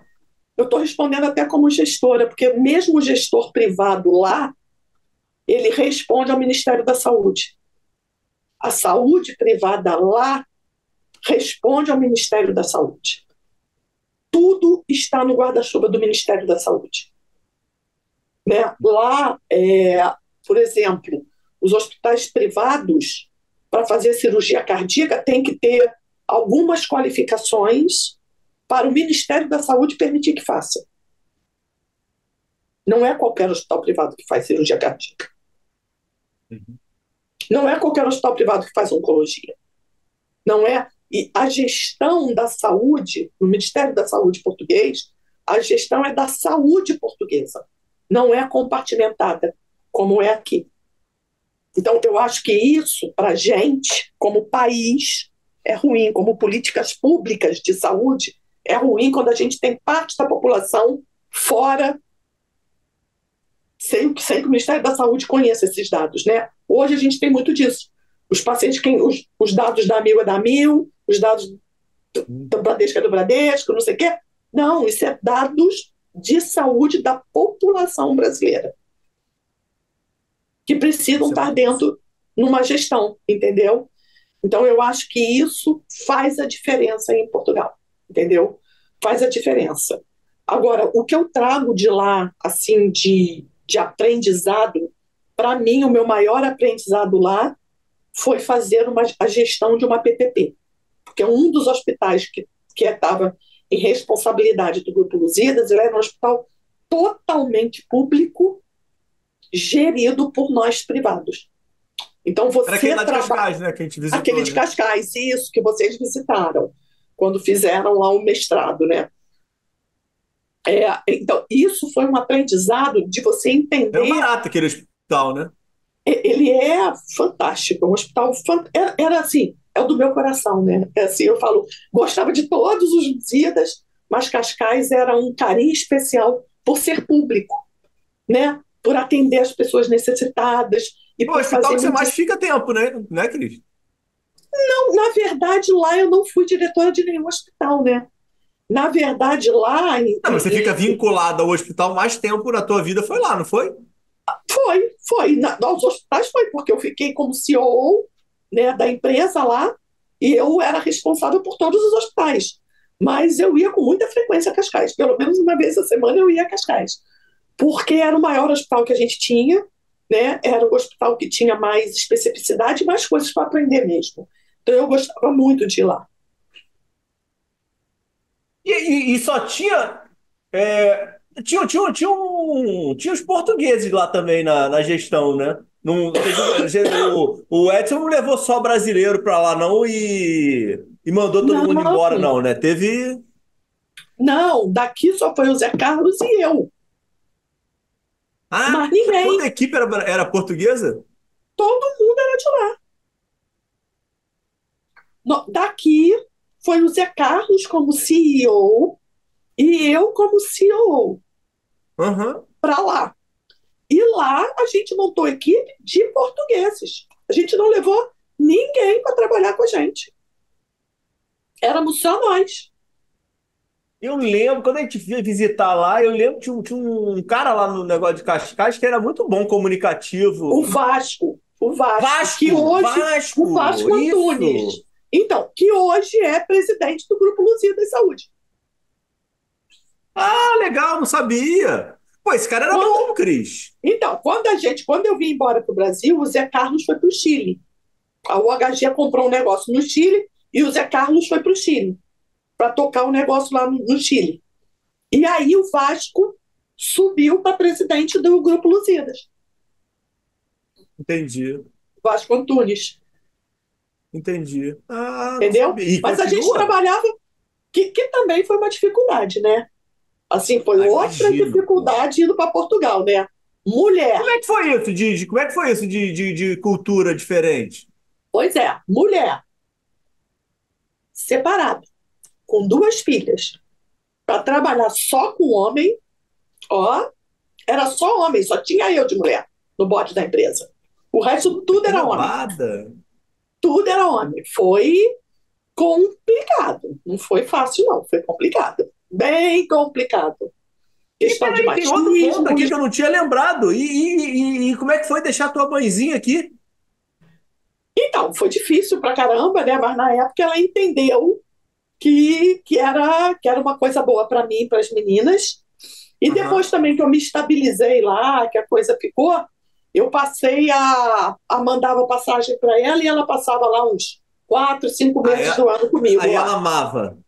Adorava, adorava. Chegava lá, minha mãe era dessas, fez amizade lá com as pessoas da idade dela, ia para a beira do rio fazer ginástica com elas, ia tomar chá no final da tarde.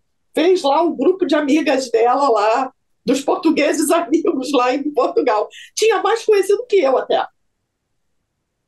O pessoal, na rua que eu morava em Portugal, tinha um comércio. Tinha uma quitanda, um açougue, uma coisa.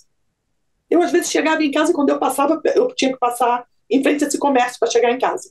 Quando eu estava chegando em casa do trabalho que eu estava minha mãe sentada na porta da quitanda tomando chá com o povo todo do comércio. Ela conhecia todo mundo. Conhecia todo mundo. Comprava as coisas da minha casa lá, fazia as compras na quitanda, no açougue, lá para casa, e já conhecia o pessoal todo. E ela passava um período lá comigo E durante o ano. tá, e aí volta para tuas dificuldades aí de cultura diferente, e faz já um desfecho de como é que é o momento da morte do Edson. Foi Então, nesse meio, não foi? foi nesse meio. É, então, Que eu tô entendendo culturalmente, aqui que Edson levou vocês, Carlos, para ser olhos dele, né? Pessoas de isso, confiança para tocar a operação, que ele confiava, isso, pô. isso mesmo. E aí, o que que E por acontece assim? sinal, pô, parabéns, né? Por muito, um baita de um elogio, né? Um privilégio que vocês tiveram, né? E ter esse reconhecimento. É um privilégio, né? Assim, você conseguir galgar isso e ter a confiança da pessoa, das pessoas, né? Porque ele e Jorge era uma coisa que os dois validavam, das pessoas que você admirava, é uma coisa bem legal, né? Bem legal. Foi assim uma coisa, ao mesmo tempo que eu fiquei super feliz, quando eu cheguei lá e me deparei com o negócio, eu falei, meu Deus, o que eu estou fazendo aqui, né? O que eu estou fazendo aqui? Né? O desafio de você entender como é a sociedade portuguesa, né? A cultura, essas coisas todas que, apesar de falar português, é completamente diferente da nossa, né? Eles são muito mais formais, né? Eu costumo dizer que o povo português ele é formal, desconfiado até ele te conhecer. Depois disso é uma maravilha. Mas de início eles são muito formais e muito desconfiados, né? Para conhecer. Mas depois que conhece você, quase arranca a roupa do corpo para estar junto Para e ajudar. tudo. Uhum. Para ajudar, entendeu? Mas culturalmente é muito diferente, né? Assim, a cidade em si é muito diferente. A questão do inverno, o primeiro inverno lá foi tenebroso, entendeu? Porque, gente, assim, você passar 15 dias com tudo cinza, chovendo, frio. Pô, a Quando é gente que vocês chegam lá, carioca, Cris? entendeu? Eu cheguei lá em Que 2013, mês? Aí você março, lembra que mês? março de Tá, não, 2013. então isso foi bom, pô. Não, porque eu tava pensando em você chegando no inverno e as tuas filhas querem te matar, pô. Você chegou no Não, verão, pô. ainda tem mais essa, a dificuldade. Eu fui em março de 2013 e as minhas filhas só foram em setembro de 2013. Putz, então elas chegaram no inverno. Porque eu fui montar buscar escola, montar casa Você quando passou tudo a estava parte pronto, ela boa. foi. Parte boa? Nossa Senhora! Tá, o tempo que eu tô Sozinha, as pensando, meninas aqui. poxa. Foi bom, não. Foi bom, Eu tava não. pensando no tempo, pô. Tava mais quente, Não, pelo menos, pô. março Elas ainda chegaram tá. lá no início do inverno, pô. Elas chegaram lá. Não, inverno não, outono. Outono, tá, não, tudo bem, mas já tava Outono. começando a ficar frio, já tava uma desgraça, elas já estavam querendo te matar mais ainda, pô. Já estava começando a ficar aquela coisa toda cinza para depois esfriar. Mas também elas ficaram pouco tempo, né? Porque elas chegaram em setembro e no Natal a gente veio. Nesse Natal a gente voltou, entendeu? A gente veio em Boa dezembro para estratégia. cá e ficamos Tá. até depois do Ano Novo. Para depois elas. Porque assim, foi um período de adaptação para depois elas entrarem brabo mesmo no ano letivo da escola. Elas Entendeu? perderam o ano, Cris? Perderam um ano. Porque Uhum. lá começa em setembro o ano letivo, né? Sim, sim, sim, imaginei. Perderam um ano. Caramba, você se ferrou, hein, mulher? Cara, deve ter sofrido muito com essas duas. Ô, ô, Cara, elas vão assistir aqui isso, vão ô. lembrar aqui falando assim, eu quis matar minha mãe. Não, o quê? A gente fala disso até hoje. Às vezes a gente comenta as coisas. Aí elas falam, mãe, foi horrível. Você não sabe. Na escola, elas ficavam coladas uma na outra. Uma ia para a sala, a outra ia para a sala. Na hora que saía do recreio, elas colavam de novo uma na outra. Porque, primeiro, que não entendiam direito a língua. Segundo, que não tinham amizades. Né? Então, até a coisa começar a acontecer, nossa, foi muito. E assim, a escola delas, que eu botei elas para estudarem, era muito estrangeiro. Tinha gente de tudo que era canto.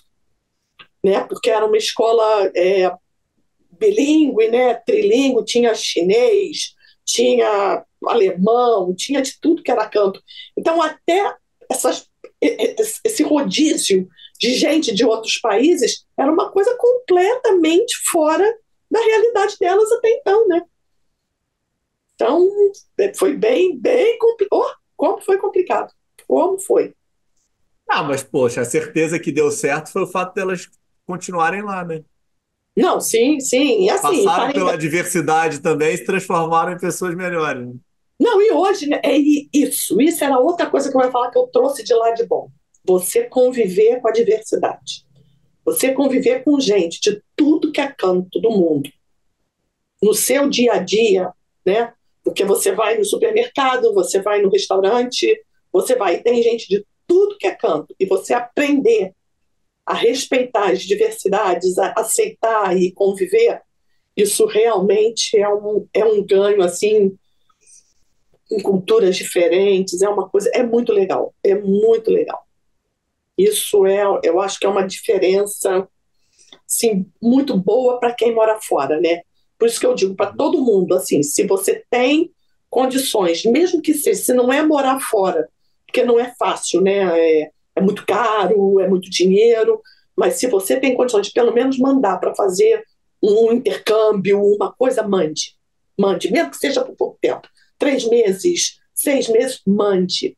Porque abre a mente da criança, abre a mente de viver cultura diferente, de olhar coisas diferentes, das pessoas conversarem coisas diferentes fora da sua realidade, e de você ter que explicar o seu país também abre a sua cabeça para olhar o seu país de forma diferente. Então é uma coisa assim bem interessante, bem interessante. Não, e você acaba tendo isso dentro dos teus valores, né? Porque o que você está trazendo, quando isso ficou muito forte para mim. Quando eu fiz o episódio com o Chap Chap, ele falou, Ricardo, meu estilo de liderança, minha formação de equipe, ela é totalmente focada em adversidade. Eu preciso ter uma equipe plural para eu conseguir criar algo diferencial, eu e a equipe, né? Ele não estava nem falando, se vangloriando, mas e foi exatamente o que você está trazendo. E você indiretamente conseguiu dar isso para suas filhas, né? É isso. A diversidade é muito importante, é muito importante. Eu acho que a diversidade é o caminho para a gente melhorar tanta coisa na nossa vida, tanta coisa, sabe? Mas Assim, é difícil pra caramba, né, Cris? E aí entra o é grande problema, muito né? difícil, Porque é aí você tem muito que, como difícil. você falou com a tua filha, que eu falei que é a grande dificuldade. Você tem que saber dialogar, você tem que saber engolir sapo, você tem que saber. Tem dois ouvidos e uma boca, né? Saber ouvir muito, para depois conseguir conversar, né? Para depois conseguir Exatamente. entender, falar, porque a gente tem uma tendência muito de querer falar muito. Principalmente quem é liderança, a gente acaba acostumando ser muito falador, ser muito dominador, né, das coisas. E a gente precisa, de vez em quando, aprender a calar, escutar, para depois executar, né? E isso, o que hoje, nesse momento agora da minha carreira, como CEO da Pronep, eu nunca tinha trabalhado com home care. Nunca tinha tido contato com nada de home care. E aí sou chamada para ser CEO da Pronep e assumo a Pronep. Imagina se eu chegasse lá, dona da razão, achando que tudo que eu já sei de gestão eu era. Cheguei escutando para entender como é que a coisa funciona, entender quem já estava há anos nesse mercado.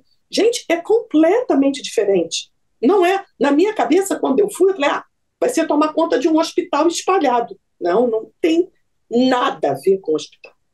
Não tem nada a ver com o hospital. É extremamente desafiador você tomar conta de um home care. Tá Extremamente aprendendo? desafiador. Muito, muito. Aprendendo muito, ouvindo as pessoas. Imagina você entrar com uma rotina hospitalar na rotina de um lar. Isso é um home care. Como é que você faz isso? Como é que você equilibra isso? Sem ouvir família, sem ouvir profissional, sem entender a especificidade de cada um, a cultura regional, né? A Pronep está no Rio, está em São Paulo e está no Espírito Santo. Regiões completamente diferentes, culturas completamente diferentes. Como é que você faz isso? Como você escuta os médicos que passam visita? Como é passar visita na casa de uma pessoa, né? Com a família inteira ali em volta olhando, perguntando um monte de coisa, né? Querendo, assim, é muito complicado. É muito complicado. E estou aprendendo muito, muito. É um mercado muito desafiador o home care. Que eu acho que no nosso país precisa ser mais estruturado, porque a gente está envelhecendo, o país está envelhecendo e Uhum. não vai ter leito para todo mundo. E precisa ser definido. As primeiras pessoas precisam entender o que é um home care, o que é a necessidade de um cuidado técnico e o que é cuidar de um idoso. Qual é a parte da família e qual é a parte da área técnica, qual é a parte do enfermeiro, do técnico e qual é a parte da família, né, para cuidar desse idoso. E as questões sociais que interferem diretamente nesse envelhecer, né? Então é um desafio e tanto aí que é uma coisa muito interessante, mas muito interessante. E me diz uma coisa, Cris, você aí tá 1 ano e meio, né? com Um o ano e senhor na meio. Pronep, Isso. e aí você aí, infelizmente, tem a fatalidade aí de ter esse final de vida da tua mãe, vivendo essa realidade. Tua mãe teve algum cuidado diferente? Não. A minha mãe, na verdade, ela estava uma doença crônica, ela teve a coisa de 2 anos atrás, ela abriu um quadro de um carcinoma de estômago, Aham. fez a cirurgia, estava fazendo imunoterapia, e o que levou ela a óbito não foi isso. O que levou ela a óbito foi broncoaspiração. Ela deitou para dormir, ela fez uma cirurgia de hérnia, né, onde ela teve a cirurgia do carcinoma de estômago, abriu uma hérnia muito grande, ela precisou fazer a intervenção, e dias depois da intervenção em casa, ela deitou para dormir e broncoaspirou. Deitou para dormir à tarde e broncoaspirou. Ah, então tava E bem ela. estava bem, agudo, foi a coisa assim. Eu saí da casa dela 4 horas da tarde, passei o dia com ela, né, porque ela estava ainda se recuperando da cirurgia. Eu estava trabalhando de home office, falei, vou trabalhar da sua casa, aí vou almoçar com você. Fui para lá, trabalhei da casa dela, 4 horas da tarde eu vim na minha casa. Quando foi 8 da noite, a cuidadora me ligou, falando que tinha acordado, estava muito dispineica, muito cansada e se sentindo mal. E aí foi eu botar ela no carro e vim para o hospital, ela parou. Broncoaspirou e parou. Caramba, putz, meus É, pesos. é. Caramba. Eu pensei que tivesse sido um processo mais arrastado. Não, não, não foi. Foi um quadro agudo, agudo. E aí, esse quadro agudo, Cris? Tudo bem que é muito recente, mas tipo, gera reflexão? Ah, gera, né? Muita. Até porque quando a gente fala, a gente debate muito, até um pouquinho. Aí eu voltei lá atrás um pouquinho na oncologia, né? Quando a gente debate muito o fim de vida, quando a gente debate muito até onde investir na vida, né? E por que investir na vida daquela pessoa, até onde você fazer tudo que a ciência te permite, né? Então, esse momento aí da morte da mamãe foi muito isso, né? Porque ela parou, mas depois das manobras e tudo, ela voltou, né? E ela ainda ficou 9 dias dentro do CTI internada, né? Entubada, com pronto, aquelas coisas todas que a Sim. ciência permite fazer, mas uma hora a coisa começou a não voltar, né? Ela não voltava, né? O que estava ali eram os equipamentos. E aí a gente tem a opção de entrar com a equipe de cuidados paliativos, né? De não aceitar é, nenhuma manobra mais de ressuscitação, essas coisas todas, e foi um período bem, ao mesmo tempo que difícil, e hoje, assim, quando eu olho para trás tudo que aconteceu, eu fico feliz de ver que, nesse momento, mesmo difícil, eu não rompi com o que eu sempre acreditei, né? De ser médica e até onde a gente fazer. A gente não prolongar sofrimento de ninguém, a gente, né? Porque hoje em dia a gente sabe, né, que a ciência, a evolução que a ciência deu para gente, você consegue fazer isso. Você consegue esticar, né, por tempos aí, e isso foi uma coisa que eu não abri mão. Eu fui muito dentro da minha crença, dentro do que eu acredito, tanto na área médica, como na área pessoal mesmo, como pessoa, né? De não querer ver ninguém sofrendo ali, preso a equipamentos por mais tempo, para quê? Né? Para que isso? E isso me deixou muito em paz, né? Doída, mas em paz. É o que eu falo para todo mundo. Ainda estou doída de ter perdido, mas estou muito em paz das decisões e de tudo que a gente fez. Tanto enquanto ela estava bem, tudo que a gente pôde fazer por ela, né? Uhum. E viver com ela, e também no período que ela ficou doente, tanto eu quanto o meu irmão. Assim, as decisões me deixaram muito em paz de tudo que a gente fez. Pô, legal, parabéns. Ah, isso é tão bom, né? Ter É, conseguido fechar um ciclo, né? Essa que é a grande fechar um realidade, ciclo. né? É, E como você falou no início, uma pessoa que foi tão importante para você e teve um papel tão relevante na tua vida, né? E provavelmente na vida do teu irmão também, né? extremamente, assim, é o que a gente fala, se a gente é o que é, foi graças a Dona Wanda. Dona Wanda realmente era, até a nível de alegria, né? Porque a minha mãe era uma pessoa muito alegre, sempre foi.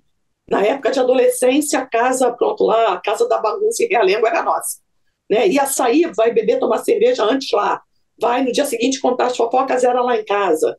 Era todo mundo lá. Tinha dias que a gente chegava na minha casa, tinham 8, 9 pessoas na sala dormindo, que eram os nossos amigos, que a gente fazia churrasco, ia cansando, ia dormindo pelo chão da sala, e ela nunca se incomodou com isso, nunca, nunca. Pô, que legal, Então, bacana, é, bacana.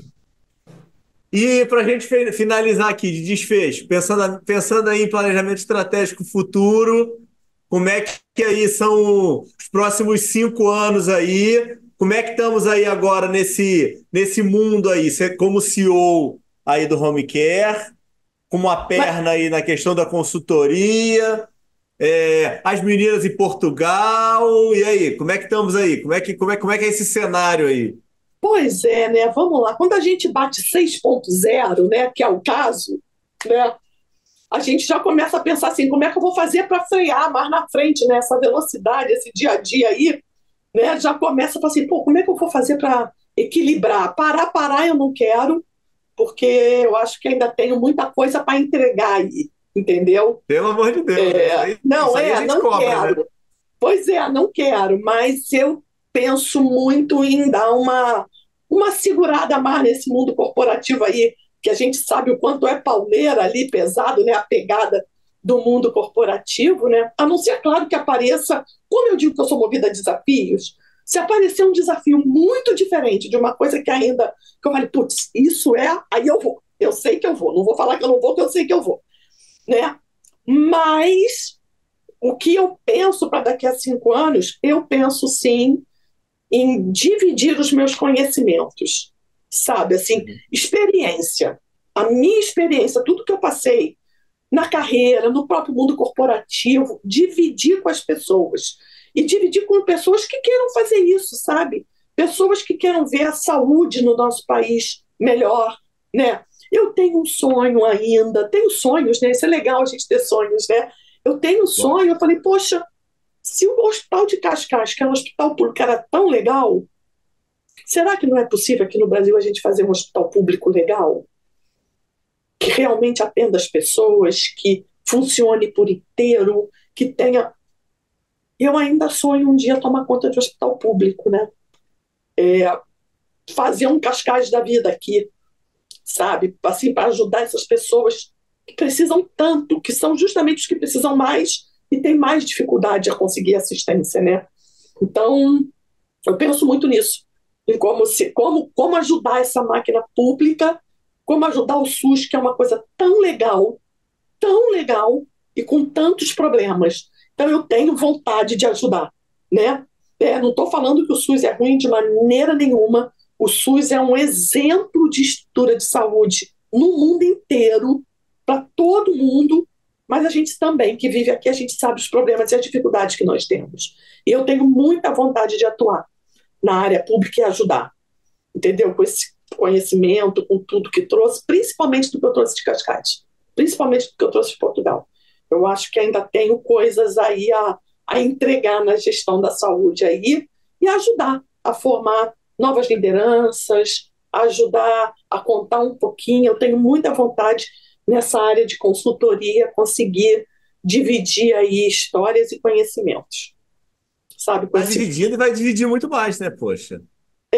eu tenho muita vontade, assim, de pegar pessoas mais novas que você vê que realmente tem gás e quer fazer, e você dividir, sabe, assim, e ser até um apoio mesmo para ela, né? Eu costumo muito, eu tenho algumas pessoas que trabalharam comigo, que quando me procuram, que estão em outros lugares, e me ligam, às vezes, me procurando, falando, poxa, doutora, posso conversar um pouquinho? Eu falei, pode, e a gente sai para tomar um chopp, e eu falo, ó, não vai por aí, vai por aqui, tem mais calma, pega mais expertise, porque também tem isso, né?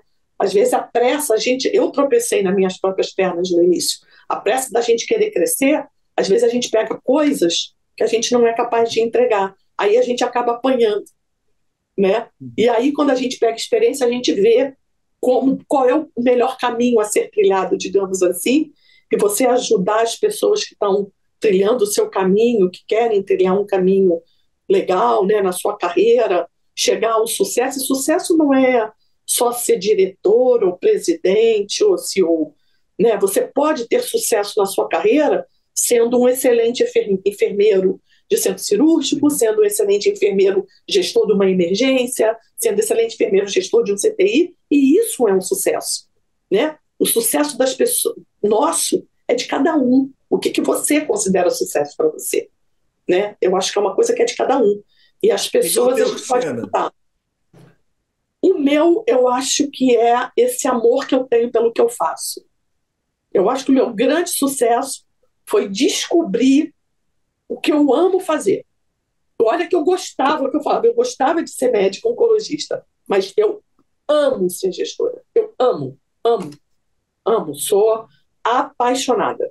Sou apaixonada em chegar num lugar para trabalhar onde as pessoas estão desestimuladas, onde a empresa precisa de ajuda e você começa a movimentar as pessoas, começa a botar todo mundo no eixo, caminhando na direção, e as pessoas começam a ficar mais felizes de estar indo para o trabalho. Isso, para mim, é uma coisa assim, e começar a ver as conquistas das pessoas, né? Você vê as pessoas que são do seu time conquistar os objetivos que foram traçados e ficarem felizes, isso para mim foi. A Pronep, agora mesmo, há pouco tempo, a gente conseguiu a 7ª reacreditação, né, da Joint Commission. Né? Gente, e assim, conseguir colocar, né, a Pronep, todo mundo vibrando com isso, né, porque a acreditação é uma coisa muito legal, e você conseguir botar a massa toda, todo mundo nessa direção. E quando sair o resultado, sair, você vê todo mundo chorando, uns Uhum. chorando, outros gritando, fazendo. Isso é que me move. Isso me move. Sabe? Você vê o time bem, você vê as pessoas conquistando e vê a saúde que você tá entregando para as pessoas que precisam acontecer da forma correta e legal, é muito bom. Isso é muito bom. E isso, para mim, é o meu sucesso. Doutora Cristina, agradecimentos mil. Você fez meu dia valer a pena. Obrigado aí Ah, pelo teu olha, tempo. eu Obrigado pela adorei a nossa participação. conversa. Adorei, adorei. Adorei, você estava cheia de receio quando a Cida falou. Eu falei, ai, não sei se eu vou, Cida, não sei o que. Ela vai sim, ela é legal, não sei o que, você vai ver só, é legal. Eu falei que ela é legal, eu sei, mas se vai ser legal. Mas olha, eu fiquei, você conseguiu me deixar à vontade, olha só, Ah, à legal. vontade, coisa que eu falei no início para você que eu começo nervosa. E fui ficando à vontade, estou muito à vontade, foi muito legal. Essa troca foi muito, muito, muito legal. Eu não considero isso uma entrevista nem nada, foi uma troca, uma conversa com um amigo que foi muito legal, muito bacana. Mas não Ah, esquece da Odete. obrigado. Não, de jeito nenhum, Odete e pô. Zé Vou atrás Carlos. dela, tá perdido, tá perdido. O Odete e Zé Odete, eu Carlos. vou perturbar o Odete agora. Odete e Zé Carlos. Olha, de verdade, Cris, obrigado aí, muito, muito, muito, tá? Adorei aí, tá? O que você tá externando, obviamente que para mim é glória total, porque eu amo e o objetivo de fazer isso aqui, eu tinha comentado com você no início, é isso, é a gente conseguir de alguma forma, ter algum momento. Eu tive um episódio que eu fiz com uma amiga, Ana Maria, e Ana Maria falou: Ricardo, a base da medicina hipocrática se chama encontro. E é um momento em que você tem com o seu paciente que nunca mais vai acontecer. E é isso que a gente acaba tendo aqui, um momento meio que único, em que a gente consegue compartilhar, obviamente, que vocês muito mais do que eu, mas que é muito legal quando vale a pena para nós dois. Ai, olha, eu adorei. Valeu super a pena. Eu que te agradeço o convite. Muito obrigada. Obrigada pela oportunidade de falar. Eu lembrei de coisas aqui que eu já nem lembrava mais. Conversando com você, acabei tocando em assuntos que estavam adormecidos. Mas foi, assim, muito, muito, muito gratificante. Foi muito bom. Eu adorei, adorei. Obrigado. Maravilha, eu que agradeço. Pessoal, até terça, hein? Beijo, doutora! Beijo. Tchau.